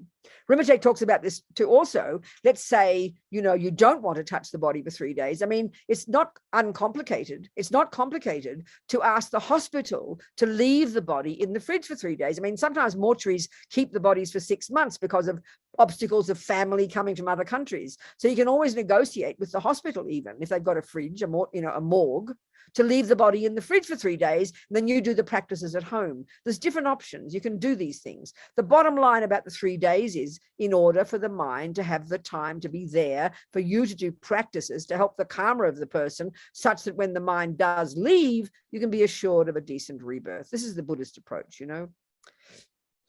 So all these types of things. Then when the time is coming to move the body. Oh no, sorry, I didn't finish before. I wandered off. Because you'd like the consciousness to leave through the crown, because if it leaves through the crown, it's a sign that it will take a Pure Land rebirth, which I want to talk tomorrow. If it leaves through the mouth, it can be born as a spirit. It leaves through the eyes, it can be born. That's a sign to be born as a human. But in order to encourage, before you move the body, you make sure the mind is not there. And if it is, if you think it might be, what you do is you tap very strongly, or pull the hair very vigorously towards the back at the crown chakra, just in front of where the spine would be if it went up. And that's where that can encourage the consciousness to leave the heart chakra and to leave out through the crown. And that's a good thing. So they always recommend you do that, which of course, this is totally the Tibetan Buddhist view. A Catholic wouldn't do this, or a materialist for that matter. So now if your loved one has offered their organs, I discussed that already. It's 2:30 already, God almighty. Okay, I think I've said so many things. I wanted to say all this and then I wanted questions. But I think we should have a break, don't you? No, have a break now, half an hour, and then come back another 2 hours and we can go into more things then. I think it's a good idea. What do you think, Sheila? Hello, everybody. So you Buddhists doing your prostrations, good. All right, sweethearts, ask me some questions now. Come on. Questions. About what we've still got lots more to talk about, but what we've talked about so far. Questions. I have one. Yes. This is Sarah. Hello. Hello. Thank you for giving us this wonderful talk. Good. My question is this. Do the near-death experiences that people undergo while they're under anesthesia on the operation table, do they parallel the Buddhist description of the outer dissolution? First of all, I think I should have got my words more clear. It seems to me, isn't it, that people have different kind of experiences, and one is actually going, as if they're dying, and then they come back again. And then the second one is the out of body experiences. And I think the one on the operating table was the out of body experience. That's not the near death one. So I think that they are different. So in other words, the near death one is literally you're conscious of going through the process and you're going towards the light or towards the dark. And there's many stories. I'll tell you a couple. And then you come back again. That's one experience. And then definitely you are going through the 8 stages of death, but then death isn't there yet. You come back again. The other one is merely like you're in a dream or in a coma and your subtle mind is conscious of what's going on. So that I think is just simply your subtle consciousness being aware. The earlier one, I think, is literally you're going through the death process. Yes. That makes sense. Is that parallel to the Buddhist description? Yeah, exactly. That's what I'm saying. Exactly. The Bardos. No, not the Bardo yet. No, you're nowhere near the Bardo yet. The Bardo, thank you, Sarah. No, the Bardo will only happen, that experience of the Bardo, that's once you've left your body. But that's once you've left your body and you won't come back after that. The coming back experience, the people who go through the experience and going towards the light and all that kind of business, that literally is the 8 stages, but you don't get as far as death. If you get to the Bardo, then you don't come back. You're dead by then and you're moving towards another life. That's different completely. You with me? Yes. Okay. Thank you, Sarah. Very kind. So yes, Brian and someone else, Medford. I don't know whether it's your second name or your first name. Who's going to talk there? Go on. Hey. Brian can come second. You go first. What's Medford? Is that somebody's first name or second name? Put your unmute. That's my first name, Venerable, and this is Pam, and it's her question, actually. Going to talk? What's her name? Pam. Pam. Hello, Pam. Talk to me, darling. Okay, so this is a kind of long question, so forgive me. And thank you for this marvelous teachings. So you've practiced, let's say you've been practiced your Buddhism and you're pretty devoted and you've planted all these positive karmic seeds and you're dying. Is not, and you're talking about how you're helping somebody trigger positive karmic seeds at the time of death. Am I correct? And when I say that, is that accurate? Yeah, because we've got billions of, just to finish, we've got billions of seeds in our little bank vault, and the external condition of being peaceful or not peaceful can trigger different seeds. We want the mind to be peaceful because that will naturally trigger a virtuous seed. Yes. Exactly. Okay, and that is regardless of how much of a practitioner you've been in your life. No, that's not. No, you can't say regardless. That's impossible. That's a bit like saying, on the day you have to give your concert as a pianist, because the audience is all shouting at you, you get extremely nervous and you play some bad piano because your mind is freaking out. That's not regardless of all your practice. It's just sometimes it's more difficult to practice if the conditions are difficult. I mean, everything you've done in the past has to relate to what you are now. You can't separate them. So in other words, even go further with your question, it's not impossible that a person who has spent a life really negatively could then make a change towards death and start to ripen their virtue and have a very peaceful death and a very good rebirth. Equally, a person who has practice, it's not impossible. Very heavy negative karma could ripen and they could get a lower realm rebirth. That's not impossible, but they're not contradictory, because karma is incredibly subtle and incredibly complex, and there are billions of seeds in the mind. But in general, logic takes care. If you've taken care of your garden all your life, it's very likely your garden will keep giving nice fruits. I mean, it's the logic of cause and effect. You can trust that process. It can't be a random process, you know. Do you understand, darling? In other words, you can have driven your car really well for 30 years and still have a car accident. So it's not as if it's illogical or not fair, which is how we tend to hear it, because karma takes care. It's a logical process. It's just that it's so subtle, we don't see all the nuanced parts of it. Yes, I am. Thank you. That Good. makes perfect sense. Good. Thanks, Pam. Yes, Brian. Hello. Hello. In Guadalajara, Rinpoche, Lama Zopa Rinpoche was giving teachings, and he said, just real briefly, like Phowa is when you just think of your guru at the time of death. Okay. What he meant. So you're asking me what he means by that? I guess I'm asking is, does the guru need to be present, or do you just have to have them? No, I think what Lama Zopa means, but the broader meaning he's meaning. So the whole point about Phowa is that there's technical methods in Tantra for good practitioners to actually really be in control at the time of death, to ensure that their consciousness leaves through the crown chakra and takes a really good pure land rebirth. That's a technical practice. So then often they say in the Mahayana teachings, the best Phowa is living a good life, because then at the time of death, your mind will just naturally take a good rebirth. And what Lama Zopa is pointing out is a person who's got real devotion in this human being whom they see as the Buddha, really thinking of your guru at the time of death, that can be the perfect transference, can be the best practice to help your mind take a good rebirth. That's what he's meaning. Are we communicating? Yes, that makes sense. Good.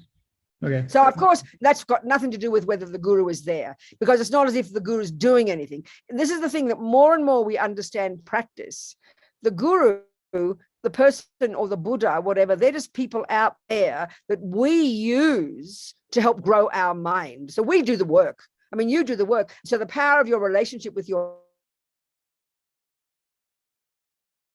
thinking with a devoted thought, which brings virtue, can be very powerful to ensure that you'll die a very happy death. That's the purpose of it. That's the meaning behind it. Okay. Yeah, Good. makes sense. Thank you. Okay, Brian, thank you. Okay. Hello, Linda. Thank you, Venerable. Okay.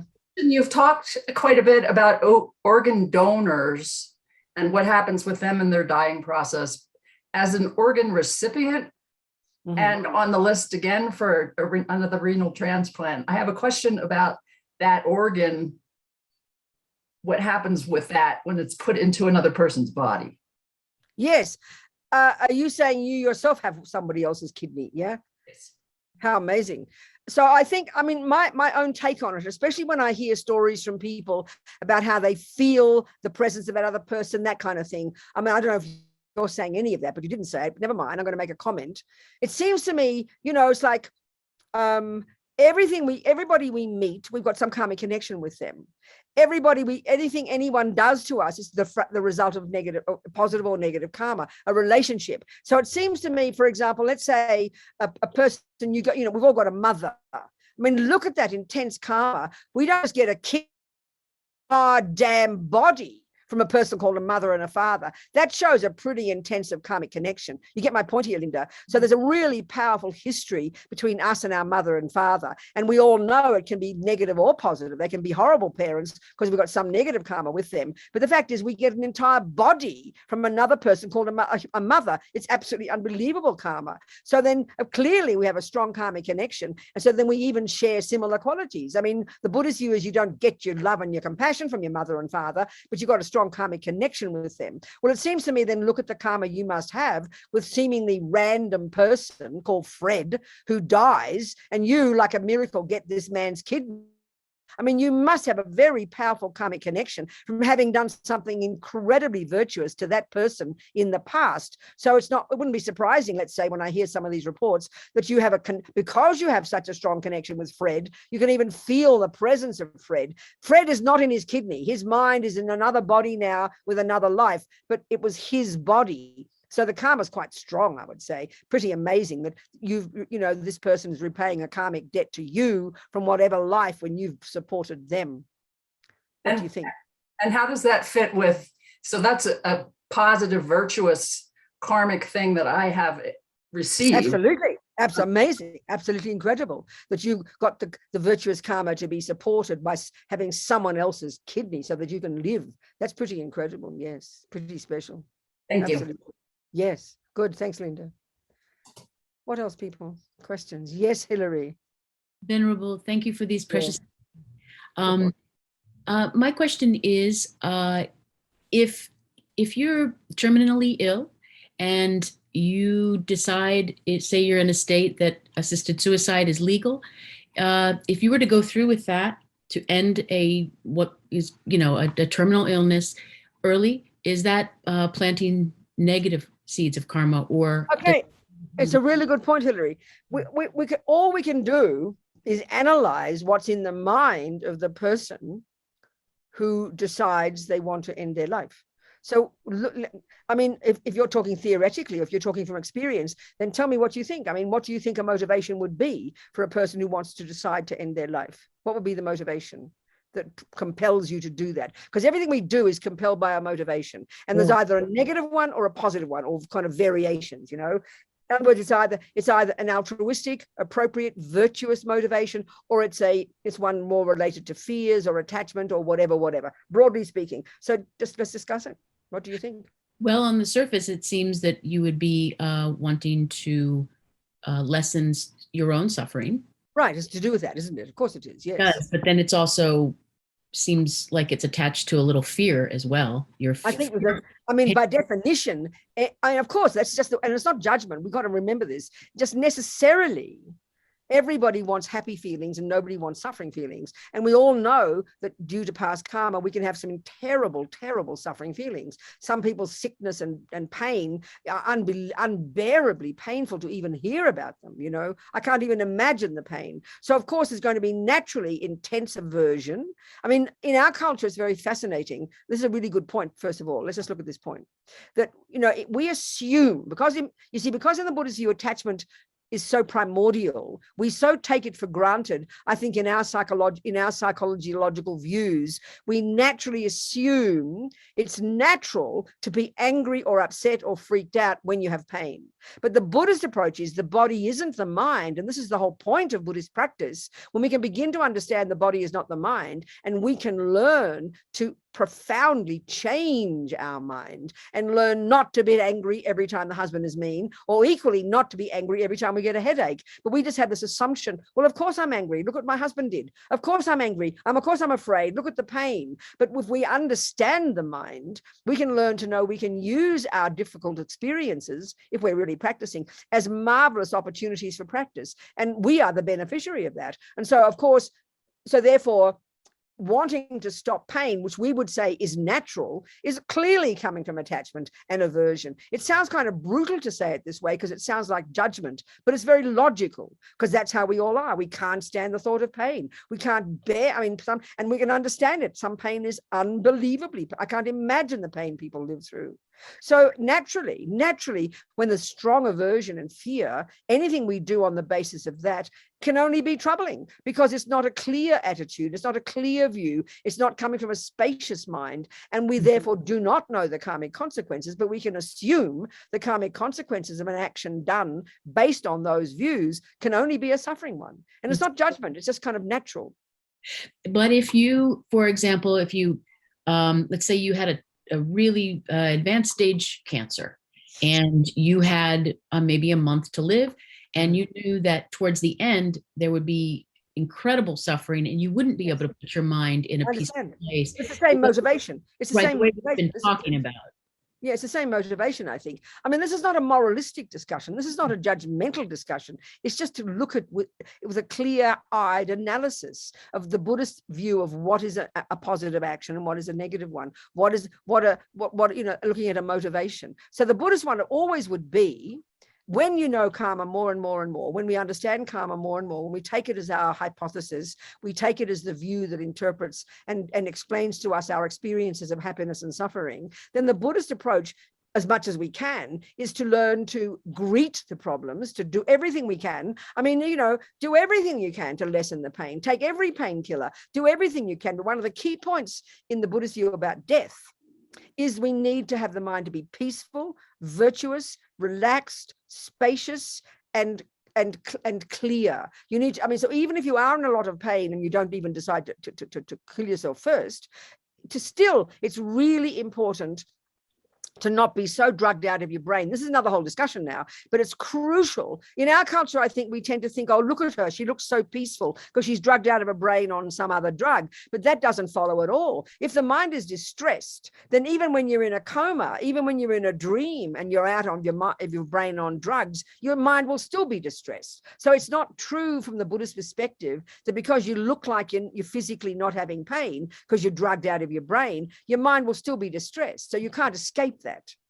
So then it's really important to have, the Buddhist view is to be as virtuous as you can, to be peaceful and to be clear, the mind to be conscious as possible so you can be navigating what's going on. That's the most important part. So the idea, I mean, so first of all, the other one about we have the right to kill ourselves. We have the right to do anything. No one's the boss. There might be laws, forget laws. From the natural law point of view, everybody has a right to do whatever they like. But as His Holiness the Dalai Lama says, when you have the right to do something, you've got to know the consequences. So the Buddhist view is it's nothing to do, because it's such a political issue sometimes. I have the right to kill myself. Of course you do. But that's not the issue for the Buddhist one. The Buddhist one is, how will it affect your mind?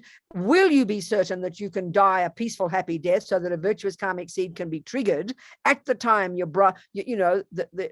start to die? And can you ensure that you'll get a decent human rebirth? That's the basic question in the Buddhist view. So that's the question we need to ask ourselves. So the other issue, when we start going through this death process, and I'm going to go into detail, at the stage when the death process starts, and this is the part that's very difficult, at about the third of the 8 stages, some very intense, powerful grasping, primordially deep grasping and attachment, more strongly than we'd ever experience in daily life, kicks in totally shockingly. And so that's the danger point. That's the point where if the mind's freaking out, guaranteed it'll trigger a negative seed. So we can have as many ideas as possible about being in control of our life, being in control of our death, but because most of us are not conscious of the death process, we've never heard of teachings on such a thing as the death process because we're materialists, and we have this idea that I'm going to choose but then the grasping is going to kick in. It's going to take you by complete surprise, and then it's too late to change anything. And nobody's prepared for this moment because we don't consider that moment in the materialist view. So that's the issue in the Buddhist view, because it's just this natural fear and grasping. Even high practitioners to some degree can have this because it kicks in naturally. It's part of the 12 links of dependent arising. So then that's the piece where we have to navigate that. And then if we've got friends supporting us around us, saying mantras and so on and so forth, then that will allow us to die peacefully, and we can then, a virtuous karmic seed will be triggered. I could even argue that it doesn't follow that, a person might have a really powerful virtuous motivation to die earlier than normal. That's not an impossibility. That's not an impossibility. But the Buddha's view is there's so many other ways of navigating this death process that can make it virtuous, can make it useful, because it's a bigger, broader issue because it's related to the future life. That if the materialist view is correct, and you just turn into dust when you die, then of course there's nothing wrong with killing yourself. It's not a moralistic issue. It's a practical issue, because the way you die leads you to your next rebirth, and you only want a decent, good rebirth. That's the bigger issue in the Buddhist view. It's not a political issue. Do you understand my point? I do. Yeah. Okay. So we've got to think, that's the way you think if you were a Buddhist. Sure. Yeah.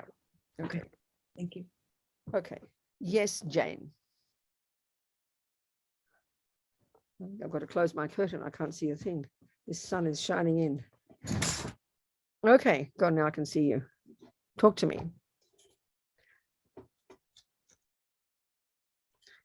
Jane, unmute, darling. I can't hear you. Hi, Venerable. Thank you. Hi. Yes. I'm a pet death doula. I help I animals. missed with- your words in the beginning, sweetheart. I missed what you said. Sure. I'm a pet death doula. Tell me about that. I work with helping people help their animals transition at the time of death with hospice, massage, communication. Okay. I know, like, with the ban on no pets, I'm assuming that would apply with a pet that's dying also, I because they missed have those last words again, Jane. I'm so Yeah, sorry. I'll I go just closer. missed. I just missed. that the statement that the pet should not be allowed would also apply to a pet that's dying, because I'm the confused attachment would what be you're so saying. close. I'm confused what you're saying, darling. Please forgive me, Jane. Can you play? Yeah. Say it? Most, like, for me, I have several pets, and my experience has been about an hour before the time comes that they actually die, the other pets will come in the room to say goodbye. Okay, that's all right. I think there's no problem with the pets. And most of them will leave. But if they don't, then would it be preferable? No, I think it's I It'll be think okay? it's different. I think it would be different with an animal because Okay, there's something more subtle there. But I think the point about the human not having Right. the animals there is because of the human's intense attachment to the pet, and that Right. attachment can disturb the human. I don't think that's applying to the animals. I Okay. mean, I think it's quite a different scenario. It sounds rather nice, you know, what you're saying. and then what I found with the animals is it's usually the opposite. Is the human that's there, that's waiting for the pet to die, is the one that has the really overwhelming grasping and attachment. Yes, exactly. That's And right. a lot of times I find that the pet will hang on. Yes, exactly. Because of So- that's right. How do you address that? For me, I feel the client is the animal, but the human is usually the one that's putting them in so much stress and trauma. I really understand that. I really understand that. I think that's where the same with the human person dying, we've got to Right. understand the reason. So one of the Okay. points in Lama Zopa's book is that the people in the room, everybody around that dying Right. person, you should really choose those people. So if it's going to be family who are neurotic and crying, if you're in charge, you need to keep them out of the room. That can be so distressing. So you need to educate the humans as much as possible to leave their attachment at the door and allow, this is the cat's gig, you know, let it die as peacefully as possible. Keep yourself away, keep yourself out of it. That's really important. And of course, from the Buddhist perspective, the addition is, I have no idea what your views are, but you'd be playing mantras and that kind of thing to help the animal die well, you know. But anyway, it's a very interesting job you have. Very interesting, Jane. Thank you so much. Thank you, darling. Who else has questions?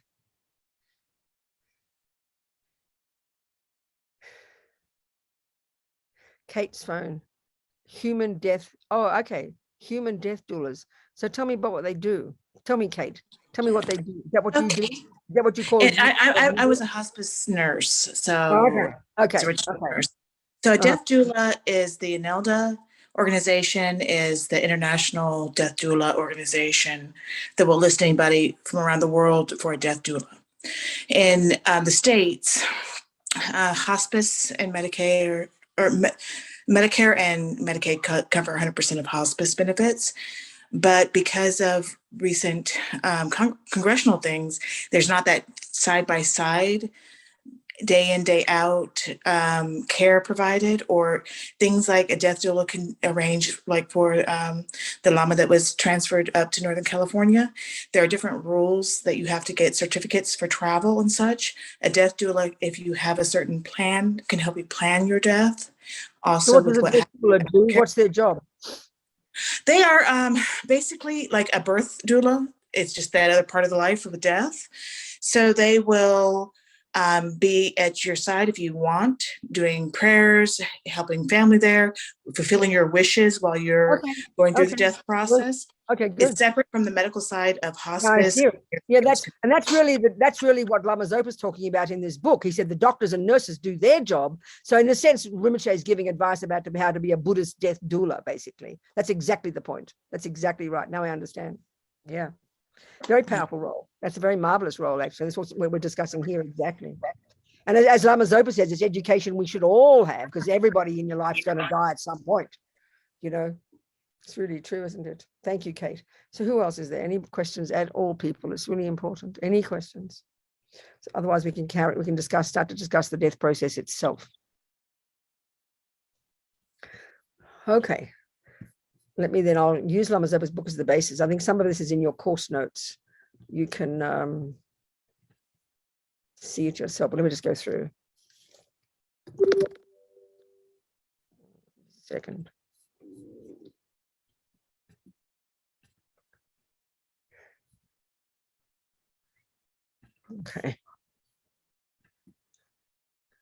Okay, so there are two processes that are happening simultaneously. It's kind of interesting. One is described in the sutra teachings of the Buddha, and one is described in the Vajrayana or the tantric teachings. But they kind of, because they're separate processes, but they're happening at the same time. So we'll discuss them both. It's kind of interesting. So in the book, it's part 2, chapters 8 and 9. The first one is the 12 links of dependent arising at the time of death. So let's go into that one first. Page 43.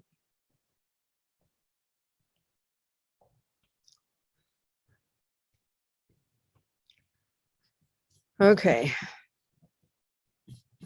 So roughly speaking, Rinpoche says like this. This is the 12 links. So cyclic existence, samsara, operates through the 12 links of dependent arising. It's just teaching about this process, you know, of what happens. First there is this ignorance, the root delusion that believes in inherent existence. So because of that in the mind, we then create karma. That's number 2 link. And then because of that, number 3, that imprint is left on the consciousness, number 3. Number 4, this then ripens as, they call it name and form, which is that's what causes that karmic seed is then eventually ripens as a body, as a person. This is the way it does, you know. These karmic seeds ripen as a rebirth. I mean, there's more than that. And then the next one, 5th, that leads to this, and 6 and 7 and 8 and 9, so on and so forth. So now, let us discuss the 12 links in relation to this human body that we have now. What caused our consciousness to join the egg and sperm in our mother's womb? So in past lives, because of ignorance, the first one, we created both non-virtuous and virtuous karma, the second one, which planted seeds, left potentials in the field of our consciousness, the third one. So at the time of death of our life before this one, whether we were a human or an elephant or a kangaroo, craving arose. So this is what happens at the death process. So we'll think of our last life, which is not more than a few weeks before our mind found its way to our present mummy's human womb, okay? So there we were, let's say, pretend we were a human and we were in bed and we were dying. So at the time, now we're going to go over to the 8 stages now, the second process. When that process started, the first, I'm going to go to those, but the second or the third of those 8 stages, which we'll discuss in a minute, this craving kicked in. That's this intense grasping that I'm talking about. So that's one of the, craving, in fact, it's another word for attachment. That's functioning throughout our daily life. It's primordially deep state of mind. But when the death process starts, this particular intense craving and then grasping, these 2 stages of this attachment kick in very powerfully at the time of death. That's the point that I was discussing before. And it will take us by surprise because it just comes out of the blue. It's intensely powerful. And so as he says here, this intense craving or this leads next to the next one, even more intense, called grasping. He says that this this craving or a craving to not separate from this body. That's the one that's most powerful. I mean, because of this body, then fear arose because of the attachment to not wanting to leave the body. So when we look into the Buddha's teachings and we think about and we discuss attachment and we try to identify it in our minds, it's working every second of the day, and it's got many functions. So one of the obvious functions of attachment is to hold on to something. It's obvious. When you're attached to your beautiful thing, attached to your baby, attached to your possessions, the instinct is to hold on to them. We don't want to let go of them. It's just the way out. We all like this. But the other way we discussed before that attachment functions is never endingly chatting in our head, always looking forward to something. Now I'll do this, and 4 o'clock I'll have that, and next week I'll do this, and then I'll have a pension plan, and then I'll go to the holiday. We're endlessly looking forward. And that's where, when you think about it, when you're very depressed, you've got nothing to look forward to because attachment has collapsed. Depression is kind of inverted attachment. Attachment's when the mind is all perky and happy and excited. Oh, now I'll do this, and now I'll do that, and now I'll have this, and now I'll go there. And then, of course, it leads to all this intense holding on to things, and it's really very distressing. But this is one of the things that I'm saying later, that Lama Zopa says we can use that attachment and learn to look forward to heaven if you're a Christian, look forward to your next rebirth if you're a Buddhist, instead of grasping onto this one, which you can't hold on to because it's going to go no matter what. You might as well use your attachment to look forward to the next one. It's a bit like a child. It's got something in this hand and you want them to give it to you, but they refuse to let go. Well, you distract them by putting something in this hand and then they'll drop this one. So it's very skillful means, but this grasping is very powerful at this point in the death process. And we'll discuss that process in a minute. This intense grasping kicks in. The craving kicks in first to not let go of this one. Then the next level is grasping kicks in, even more powerful.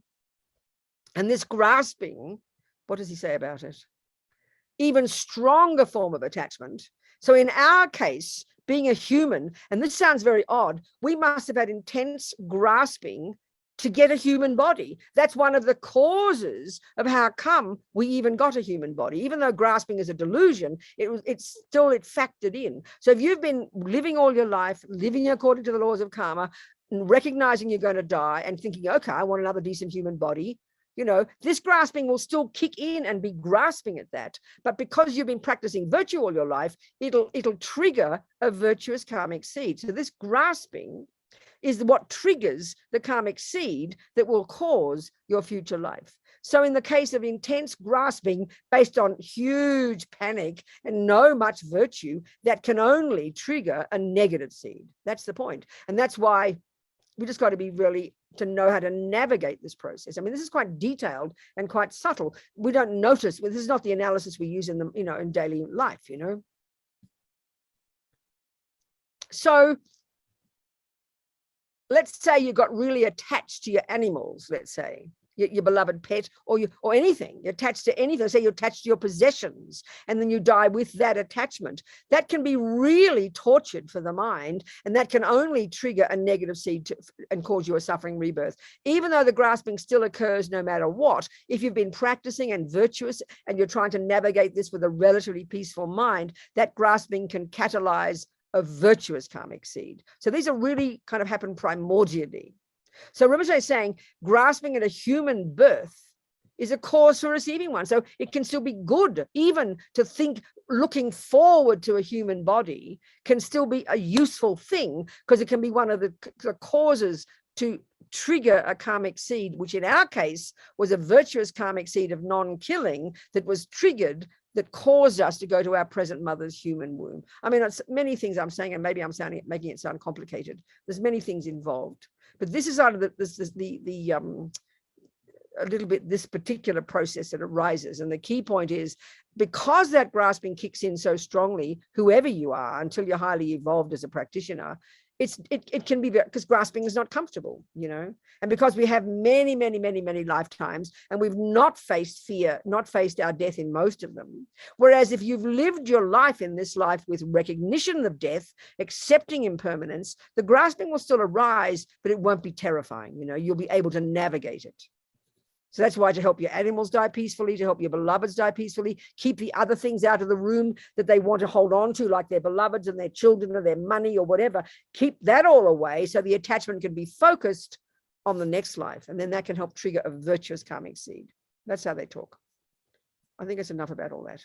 It's a bit confusing. So now let's talk about these stages of death. Then the next, after you leave the body, the intermediate state, and then how you get reborn. This is how they talk, you know. So even though we all go through these 8 stages, this is from the Vajrayana, we all go through these 8 stages at the time of death. What I describe here is a gradual death. As for how long the process takes, it's hard to say. In general, as I mentioned below, from the time of the first of the 8 stages has occurred, it can be a couple of hours before the breathing stops. However, those who die violently or suddenly go through the 8 stages very quickly. So, for example, my friend in hospital, she was lying there unconscious, being kept alive, and suddenly her lungs burst. And so that was this shocking event, quite sudden, caused her mind to freak out and to leave immediately. She still would have gone through the 8 stages, but very, very, very quickly, because it's this natural process of deconstruction of the components that make up the person. So let's just look at this 8 stages, okay? This is still just a very brief analysis of the whole process. So there's, first of all, the very first one, this is the first 4 stages are the deconstruction, or they call it the dissolution of the grosser body and the grosser level of our senses. So there's each stage of these first 4, various things cease to function. It's like this gradual deconstruction of the components. So I'll keep it very simple, but the body, the first one is the body. The body begins to, and this, by the way, this is what's interesting, and you look at this as your experience. This is similar to when you go to sleep. Now, I always think of the example, let's say I'm sitting there, you know, chatting to Mary, and I'm really tired. We know, don't we, when you're tired, first of all, your body feels like lead. Well, that's one of the first signs that the earth element ceases to function. So your body feels very heavy. It can even feel like you're sinking into the ground. I remember vividly back in the early 90s, I was in India, in Delhi. And it's during the summer where it's like 100 degrees every day relentlessly. And I was living in a house that didn't have AC. And the heat there, I can tell you, is if you want to think of a hell realm, I tell you, Delhi's like a hell realm. I'll never forget, but I got hepatitis and malaria together. And because when you get hepatitis, you go bright yellow, nobody recognized the malaria. So I had these dreadful malaria fevers every second day. I mean, I thought I was just hallucinating every day. I cannot tell you. And I was really quite sick and completely hallucinating. And I mean, intensely. And one old Lama said I was close to death. Now, you don't know what death feels like, but all I know is I felt very sick. All I know is that at one point, my sister came from Australia to pick me up, and I was bright yellow, and luckily Air India let me fly. And I was in Singapore on the way to stop over. And all I can tell you is I would never experience such bliss in my whole life of that air conditioning. It was unbelievable. I knew I had to get home to Australia, I'd die otherwise. But all I know is the feeling I had was in the bed, I had that feeling of sinking into the bed. So I was still close to death. And it was almost like the process had started, but clearly it didn't happen. Here I am still alive. But it was a very vivid feeling of sinking. Well, you know, when you're really tired, it's like that. Your body feels like lead. So the earth element ceases. Then the eye consciousness, and this is the example, I'm chatting to Mary, and my eyes are open, but you can't see anything. It begins to become very cloudy, doesn't it? Because the eye consciousness is beginning to stop functioning. And we know this is a very compelling, it's very hard to resist sleep, isn't it? You know? So because the elements are beginning to stop functioning. So the earth element ceases, the eye consciousness begins to cease.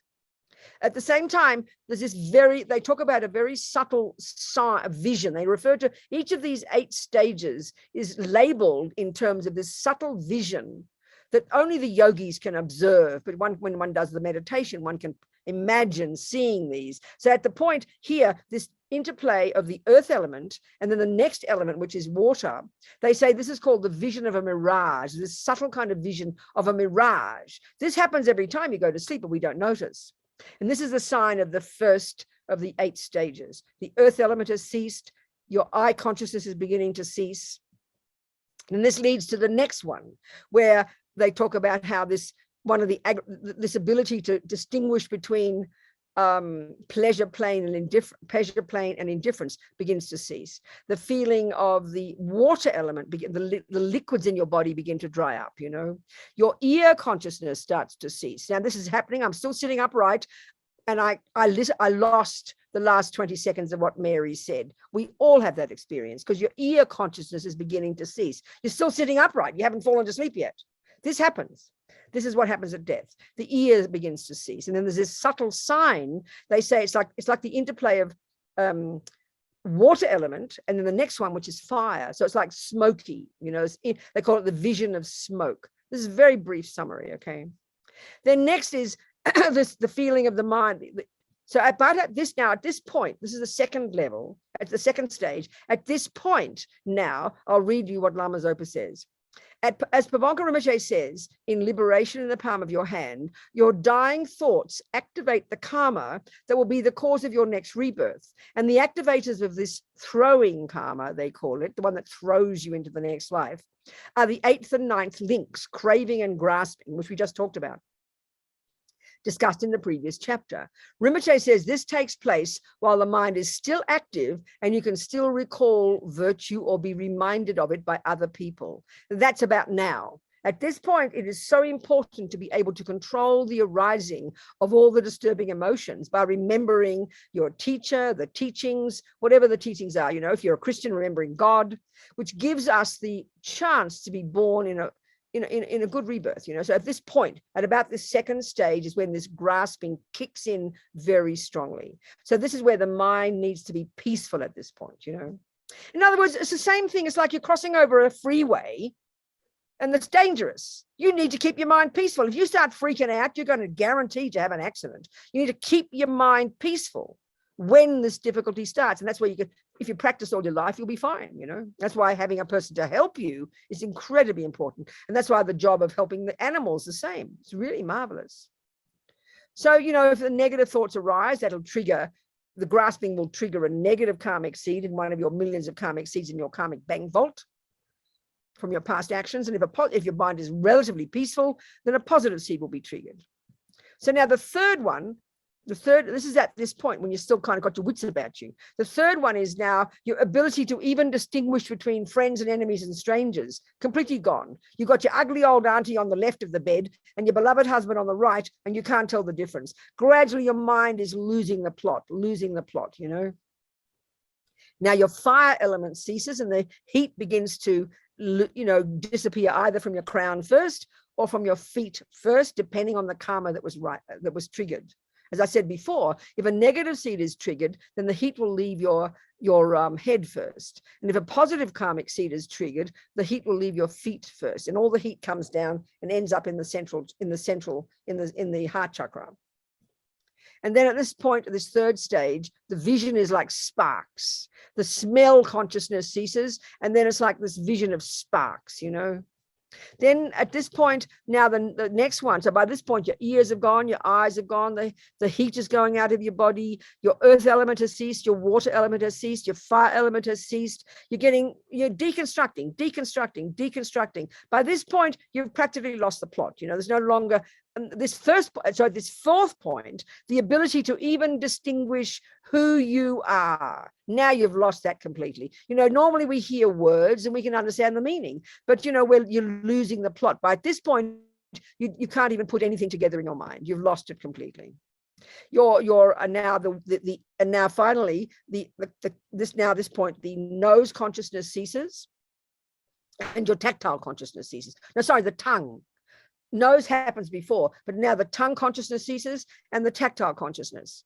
And I always remember one of my teachers, Geshe Rabton, and they say, it seems in the teachings, and they say apparently the tongue gets short and turns blue at the root. And as Geshe Rabton said, that tongue that has spent its life gossiping is now useless. I really love that. So now your breath stops. Your breath stops going out and won't go back in, you know, goes out and doesn't come in. But now this is the point where if you check the brain and all the rest, you'd see no sign of life, because in this view, your gross consciousness and your gross body only had ceased. Your subtle consciousness now is still functioning, but there's no physical indicator of that because it doesn't depend upon the brain. So now the subtle consciousness. So this is described again in the teachings in great detail, but I'll just describe it very briefly here. So at this point too, all through the last stages of all the different states of our mental consciousness, which they call subtle, they are gradually ceasing, gradually ceasing, gradually ceasing. There's very detailed descriptions of all of this. So basically they talk about the winds in the right and left channels, the prana, move up and open the head chakra. And then here, the predominance of the white kundalini, which is what you get from the father, even though it's at the heart chakra, it's also throughout the body. And the predominance of it at the brow, at the crown chakra. And this white kundalini is the basis of the ability to experience joyful feelings. That starts to go down the central channel to the heart chakra. And then there's a vision of like white. Rinpoche says it's like, now you experience the white vision, like very bright moonlight in autumn, or like the almost white sky caused by the light of the rising moon when everything is covered with snow. This is the white vision. This is the fifth stage. Now the sixth stage, the red vision. So it continues, more states of mind get ever more subtle, ever more subtle. So the winds in the right and left channel now move down and they open the sex and the navel chakras. These chakras are different points along the central channel, this constriction of different channels. So this loosens the knots there, and then the wind enters into the central channel, and this causes the red body, the red drop at the navel, which is the source of the ability of the heat in the body. This goes up the central channel and comes to the heart chakra. So now the next one is called the dark vision, and the red and the white drops meet at the heart chakra, and they kind of enclose the very subtle drops and the very subtle consciousness residing there. And there's now what they call like a dark vision. Then finally, the clear light. These open up. And then if it's the time, sometimes it stays there for a couple of days, but if the mind were to leave then, this red and white drop open and the clear light consciousness now arises. And then that's the subtlest level of your mind, occurring only after all the grosser consciousnesses have ceased. It's like, and the vision is like an autumn dawn when the sky is so clear, no clouds, no dust. It is not bright like at noon, not red and not dark. Nothing else appears.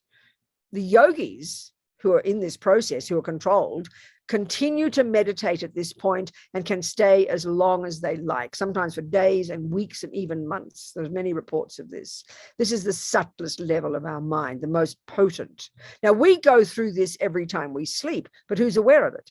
This has happened every time we die, but because we're not practiced, we don't know how to use this subtle mind. That's why the yogis throughout their lives use this practice, and now they are conscious throughout this entire practice, from the gross to the subtle to the very subtle level, and they're qualified and able to utilize this very subtle clear light mind, and then they can, as I said, become enlightened at this point by doing all the work to remove all the delusions from the mind.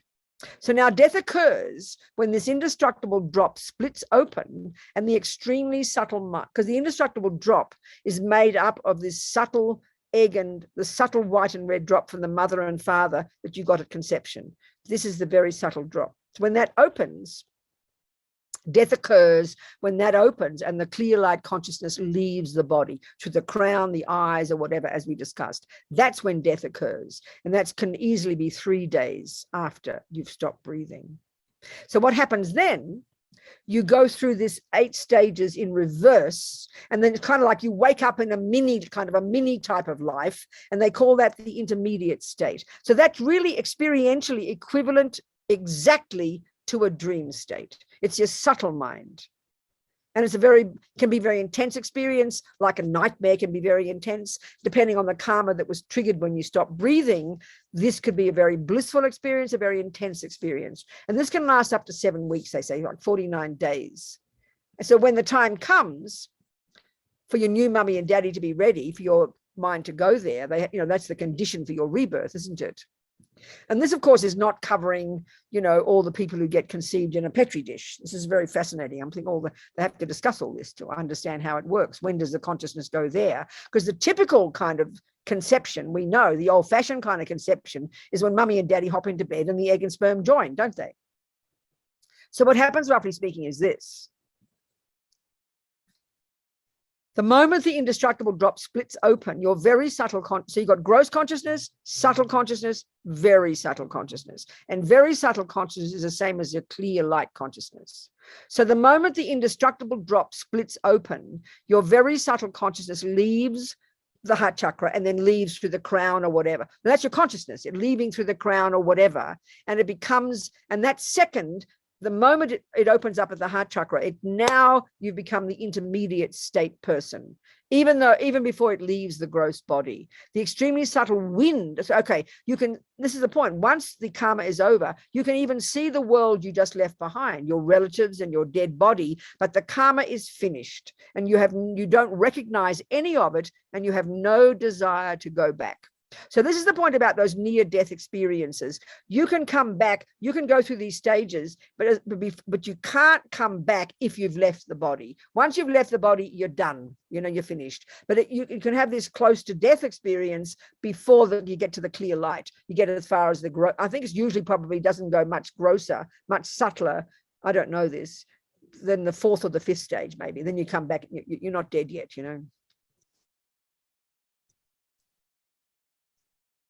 So this is now how do you get reborn? This is what's fascinating. This is outrageous. This is shocking. This is hilarious.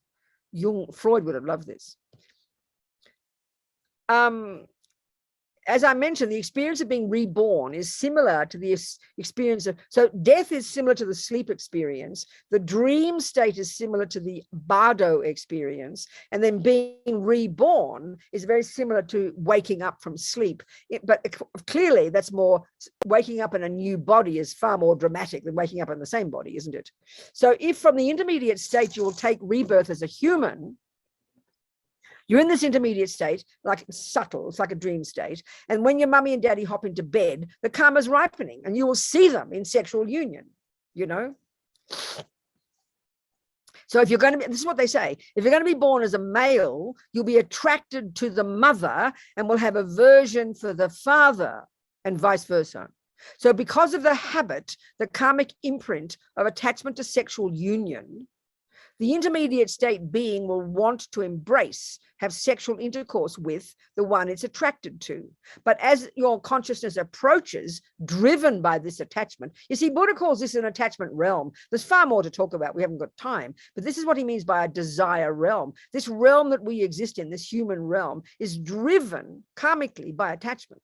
So the way we even get born, look at it, it's driven intensely by attachment. So you run like a magnet towards that father or that mother, depending on whether you get born as a girl or a boy, that's what they say. But when you get there in a millisecond, all you see is their sex organs and you get pissed off, you get angry because, and then that causes then you to die in the intermediate state and then you join the egg and sperm. So as Lama Zopa says, it's easy to see how ordinary birth is caused by delusions and karma. So it's nothing holy, I promise you. So now I think it was a very quick process there. Death, intermediate state, and rebirth. Now you've got to ask me some questions. Come on. Any questions? Mary Jo, yes, darling. I was wondering, going back to the that when the eighth and ninth links, and important to remember our teachers. And I guess at that point, is that are they talking about the guru? And if a person doesn't have really a formal guru, then you just choose a strong teacher, I think. The whole point of that, Mary Jo, obviously, if you're a Buddhist, what we're all the point of all of this is that at that time, which is quite difficult when the grasping arises and before, when you're sick and you're dying, that you're using whatever tools you've got. So if you're a Buddhist and you've got the tools of the Buddha, you think about your future life, you think about the pure realms, you think about your practice, you think about your teacher. We're human beings, Mary Jo. We've got a heart. So we use whatever tools we've got to help us to navigate this process. So clearly, if you don't have you're not a Buddhist or a Christian or anything, you're just an ordinary person. That's why, again, to be someone who can help you navigate this by being kind, by being loving, by thinking of your good qualities, you use whatever tools you can to help the person be calm and relaxed. That's the point behind all of it. So whatever helps your mind be peaceful, that's what you use. That's the broad point, Mary Jo. Do you understand, darling? And if we don't feel personally, let's say we're a Buddhist, and we don't feel we're very close to any particular teacher, but I think if you're a Buddhist and you like the Dalai Lama, for example, then you think of him. Whatever makes you, in other words, whatever causes you to feel a bit peaceful, whatever causes you to feel a bit safe, it's a practical issue. So whoever turns you on, whoever makes you feel happy, think of the Buddha, think of whoever it is that helps you feel everything's okay, you know. Do you see what I'm saying, Mary Jo? Yes. Good, darling. And if I were helping somebody to die, who was a Christian or some other religion, the image that they, of course, might want in their room, like Jesus Christ or something. Right. Of course, you give them whatever they want. But it might not help me be relaxed or present fully. But I guess that's just up to me to be. If you're the helper, Mary Jo, if you're the helper, I don't care if you like Jesus Christ or not. It's a question of the person in front of you, whatever helps them. But for you, if you don't want Jesus Christ, you don't have it's whatever helps you, Mary Jo, in your dying, and whatever helps anybody else. It's a practical issue of using tools to help the person feel secure and comfortable and calm. That's the bottom line. Yep. Makes sense, doesn't it? Thank you. Thanks. Yes. Yes. Thank you. Thanks, Mary Jo. Yes, Brian. Venerable Law, if this, if the death process is similar to the sleep process, then can we use the sleep process to develop our, I don't know. That's the point. That's what the yogis do. That's exactly the point, Brian. Of course, it's difficult for us because try to remember the last time you went through the death process and went to the dreams without losing consciousness. 1 minute you're awake, next minute you wake up 8 hours later. So that's what practice is. The great yogis, first of all, in their meditation, I'm going to read from this chapter now, in their meditation from doing their sadhanas every day, this process of utilizing death, intermediate state, and rebirth, we conjoin that with our deity practice. All that's engineered in such a way to help the yogis go through those processes in their meditation. But at the same time, when they've got single-pointed concentration, you use your sleep, of course. So, Lama Yeshe was a great yogi. He had a bad heart, and in the afternoons he'd always he'd go for a sleep, but he wasn't asleep. He'd go through that process, and he would go to his subtle mind and meditate. He didn't actually sleep at all. So of course you can. That's the whole point. That's the point. Of course, the great yogis can do that. That's exactly the point, Brian. And if we do have tantric initiation and we do these practices, is it, as of now, is it more of just kind of like imaginative, a practice? Let me read you from this chapter. This is for people who've got an empowerment or people who are aspiring to get an empowerment. So I'm going to read this chapter now. So just listen and take the best what you can from this chapter. So death is what the yogis have been waiting for. Generally, it's not permitted to openly give details of the methods that the great yogis use. However, I feel it would be useful to talk briefly about them here. Death is the moment they've been waiting for. At the point in the death process when all the grosser consciousnesses have ceased and only the extremely subtle consciousness is left, as discussed in the last chapter, the yogis, those who have observed karma well, kept their precepts purely, spent their lives training their minds in the clear light meditation, and have been able to recognize the base-time clear light, the imagined visualized one, are now able to recognize the clear light of death. They can remain in meditation in the clear light conjoined with emptiness for as long as they wish. 1 hour, 3 days, many months. Some meditators stay in the clear light meditation in their hermitage for years. His Holiness the Dalai Lama's root guru, Ling Rinpoche, for example, stayed in meditation for 13 days. Lama Yeshe, too, remained in meditation after passing away. And they talk about that in another chapter, and it was like 5 days, So there are many examples like this. Apparently, one of the previous Ganden throne holders spent some 21 days in meditation. And I remember at Buxa, which was where they all stayed in India when they escaped from Tibet, there was a Sera monastery monk in the same house that I lived in, a very simple monk who spent many days in meditation after passing away. It seems that the great 8th century Bodhisattva, Shantideva, spent something like 30 years in meditation after he passed away. By concentrating in this subtler state without distraction, some practitioners achieve enlightenment at this time. They actually realize the three bodies of a Buddha. They transform ordinary death into the wisdom body, the Dharmakaya, ordinary intermediate state into the enjoyment body, Sambhogakaya, and ordinary rebirth into the emanation body, the Nirmanakaya. Some practitioners, like Lama Tsongkhapa, achieve enlightenment in the intermediate state. Many Tibetan lamas have passed away. Okay, never mind. So now, you too can transform death, intermediate state, and rebirth. The practices these yogis do are available to those who have taken a highest Tantra initiation. They are the quickest methods for achieving enlightenment in one brief lifetime of this degenerate time. By doing these practices, you can collect in just a few years the merit that would otherwise take you 3 countless great eons to collect on the Mahayana perfection vehicle path. These practices have a very special arrangement, and doing the sadhana every day, the complete sadhana, not just simply generating yourself as the deity and reciting the mantra without the mandala, not like that, is a very important preparation for death. You will understand this when you have received the commentaries on the generation stage and the completion stage practices. Whether you do the long version of the sadhana or of the deity you are committed to do, or the middle length version, they both contain the essence of the generation stage practice, transforming the 3 experiences of death, intermediate state, and rebirth into the 3 bodies. Even the short Yamantaka sadhana, for example, has these 3 important points.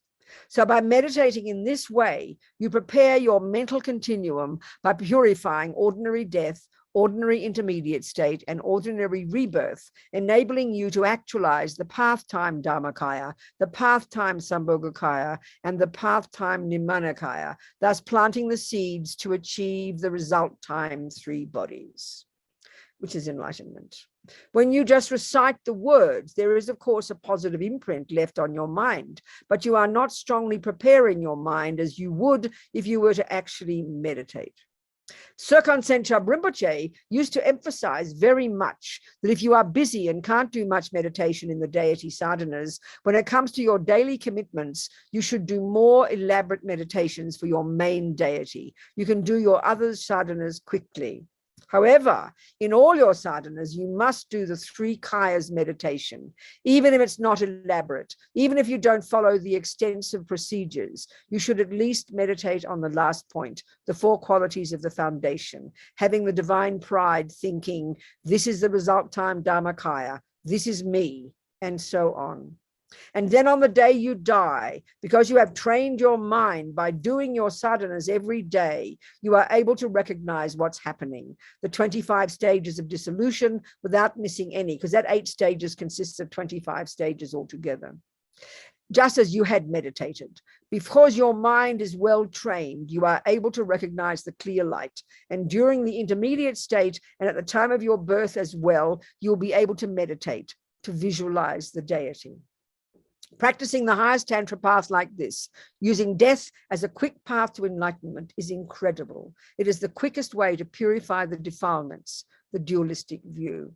In other words, having prepared during the generation stage, on the basis of that realization, you then actualize the path-time Dharmakaya, Sambhogakaya, and Nirmanakaya on the completion stage, actually ceasing the intellectually acquired defilements and the simultaneously born defilements. Eventually, you cut even the subtle defilements, the dualistic view, and in that moment achieve the result time 3 bodies, enlightenment.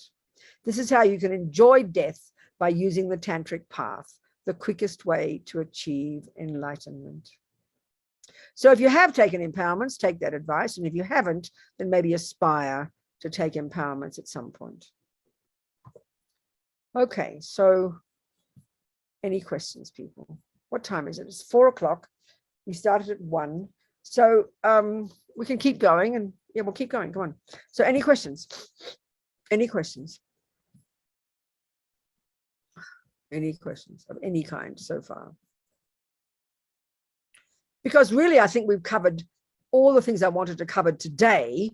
Then I think we can stop soon. And then tomorrow we can go into details about these, just a little bit more details about some of the practices, things you can do after the person's died, a bit more detail about, really the best conducive environment. But basically, I'd like to hear some more questions. That would be very helpful, if they have any. Yes, Sarah, darling, yes. Or Pam up there. So Sarah, let's say Sarah first and then Pam. Go, Sarah. You need to unmute, darling. See if you can unmute yourself, sweetheart. There. There you go. There you go. Good. Well, thankfully, the Tibetans have given us enormous amount of information on the process of death and what happens after death. How did they come by this information? If I were a musician giving you great detailed instructions of how to play piano, how did you come across that information? How did I come across it? I did it, didn't I? If Einstein teaches you about E equals MC squared, where did he get the information from? Now, this is a really good question, Sarah. Where did he get that information from? From experience? That's it, darling. This is the big difference in Buddhism between the Christian teachings, which is it's from God, the creator, and you necessarily can't experience the truth of it because that means you become God. So that's why belief and faith are crucial. The Buddhist view is this regular guy who went through this process, and all the people since then who've been through this process. This is the point about this. You don't believe it, but we have to assume if this is information that is valid, it has come from the direct experience of the people who've experienced it. If you read a cookbook, Sarah, it's the same bloody point. Where did this information come from? Well, the author might have been quoting his mummy's recipes, in which case he'll confess to it, but they come from his own experience. That's the whole point. That's what we call scientific, Sarah. But we're not used to thinking of spiritual experiences as coming from experience. We think it's made up rubbish. And the tragedy is much stuff is made up, and that's what people think of spiritual. Well, I can make up whatever I like, and then we spout it out of our mouths. It's so irresponsible. So this is supposedly coming from the direct experience of great yogis, but don't believe it. We should check on the sources. Check on this to see if these people are valid. That's the point, Sarah. It's a brilliant question. Yeah. Thank you, darling. It's a crucial point. Because we've got these weird views about religion, that anyone can make up whatever they like, and I can believe what I like. Every person you ask who's a Christian, everyone now will say what they think Christianity is. Of course, we're all allowed to believe what we like, but that's like saying I can believe that 1 + 1 is 3. Of course you can, but it's not going to help you because it ain't 1 +, it ain't 3. So this is the point here. And this is what the Dalai Lama says. All these teachings, finally, if you've checked up on the sources and you think they're valid and you start practicing, you will get these experiences yourself. And if you get different experiences, then you have to say the Buddha's wrong. You really prove he's wrong. And that kind of rigor we're not used to having when it comes to spiritual, because we're too impatient. We're intellectually lazy and would rather just believe something. I mean, this is heavy duty stuff. This is long-term stuff, So it's a really good point, Sarah. Yes, Pam. Thank you. So just quickly about the empowerments and about what empowerments, how do you know what to pursue or what might be right for you? Is that the way to look at it? It's like any body of knowledge, isn't it, Pam? Any system. Or from the outside, you haven't got a clue about it. So then once you join it and you start at the beginning and you first, as a Buddhist, you take refuge and you take the lay vows, then you keep practicing and then you might take the bodhisattva vows, and then you keep practicing and you keep meeting people and keep meeting and you study the teachings more and you start to hear about Tantra, and then you check on what the prerequisites are and you fulfill the prerequisites and then you just do it. I mean, you learn from being going one step at a time, having good teachers, checking all the way, being reasonable, doing your due diligence like any body of knowledge, and you move forward according to where you're at. So then, you know, it won't be a mystery. I mean, once you establish these different steps of the path and you get teachers, then you'll get to know which ones. When you're ready, you'll understand what the prerequisites are. You'll always learn that.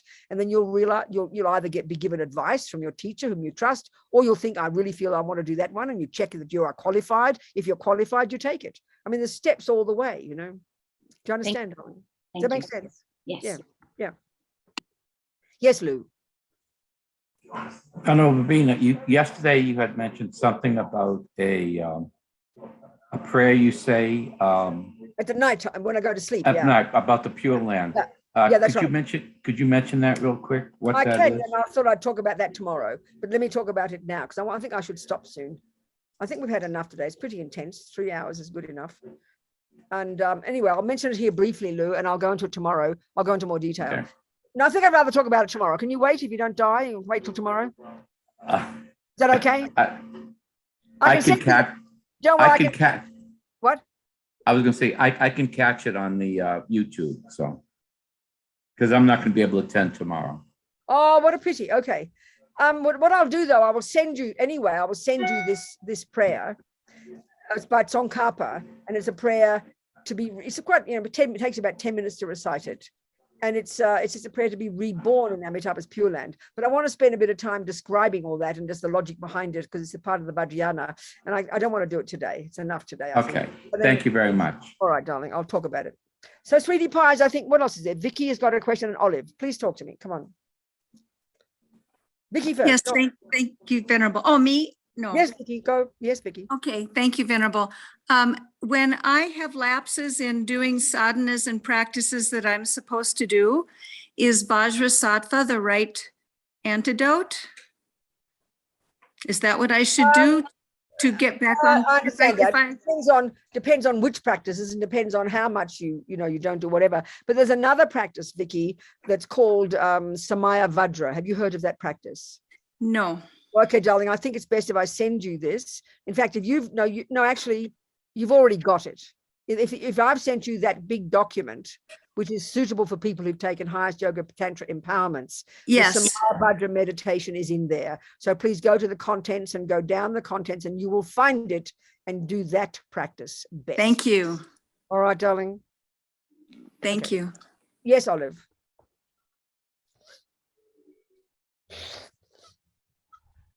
Yes, sweetheart. Sorry, that's on mute. I've heard it said that Tantra is like a snake in a tube, like metaphorically, and then the top of the tube is enlightenment, and then the bottom is like Vajra hell, and that a lot of people don't take tantric empowerment because there's only two ways to go. Do you think is that? It sounds very 10th century Tibet, doesn't it? And if we can get the psychological meaning from that, but I mean, I can't talk like that. I can't talk like that, Olive. So we all know with any body of knowledge, you've got the beginning stuff, the middle stuff, and the advanced stuff. This is reasonable, isn't it? Do you understand? Yeah. So it's logical, isn't it? So if you decide you love math and you love physics and you're only at about grade 7, and you decide you want to go to the grade 15 class, then that's okay. There's no danger to you, but you'll be bamboozled. You won't know what the hell they're talking about, but it could be exciting because it could energize you to go there. So there's nothing wrong with that. So the fact of the matter is, Tantra, Vajrayana, if we look at the Lam Rim, junior school entry level is like the most basic level of practice. Control your body and control your speech and be a nice person. Once you've done this, you can go to the next level of practice, which is now you get to your mind and you start to unpack and unravel the contents of your mind. And then you go to the next level when your compassion wing, and you start to get compassion and bodhicitta. And then you go to the final stages of the 6 perfections of the bodhisattva. And then there's the Vajrayana, the most advanced. So it's like junior school, high school, university, and postgraduate. So by definition, postgraduate, therefore your Vajrayana, is more complex, is more advanced, is more complicated. But because in the West, we're kind of intellectually rather greedy, and we hear out all these exciting quick practices, so we jump in the deep end, and then we don't know what the bloody hell we're doing. Excuse me being sounding Australian. Olive understands me. That's how we talk in Australia. We don't know what we're doing, so we can get confused. And even forget about even Tantra, because it is highly complex. It's highly sophisticated psychology and philosophy. And To accomplish anything with, it's like any postgraduate, you've got to be accomplished, but it doesn't mean you can't practice it. So even in just doing meditation when you're not qualified can, as Lama Yeshe says, you start to meditate and you end up in a psychiatric hospital because the mind is incredibly powerful. I mean, the Buddha's view of what the mind is and the levels to which it goes and the subtlety of it and the power of it is way more sophisticated and marvelous, I would suggest, than the neuroscientific view. And so it's a very dangerous thing if you're not qualified. Even just to meditate can make you crazy if you don't know what you're doing. So forget the Vajrayana, which are really more complex and more advanced practices. So yes, of course, it can be dangerous if you don't know what the hell you're doing. It can be, but it's the best medicine on the planet if you do know what you're doing.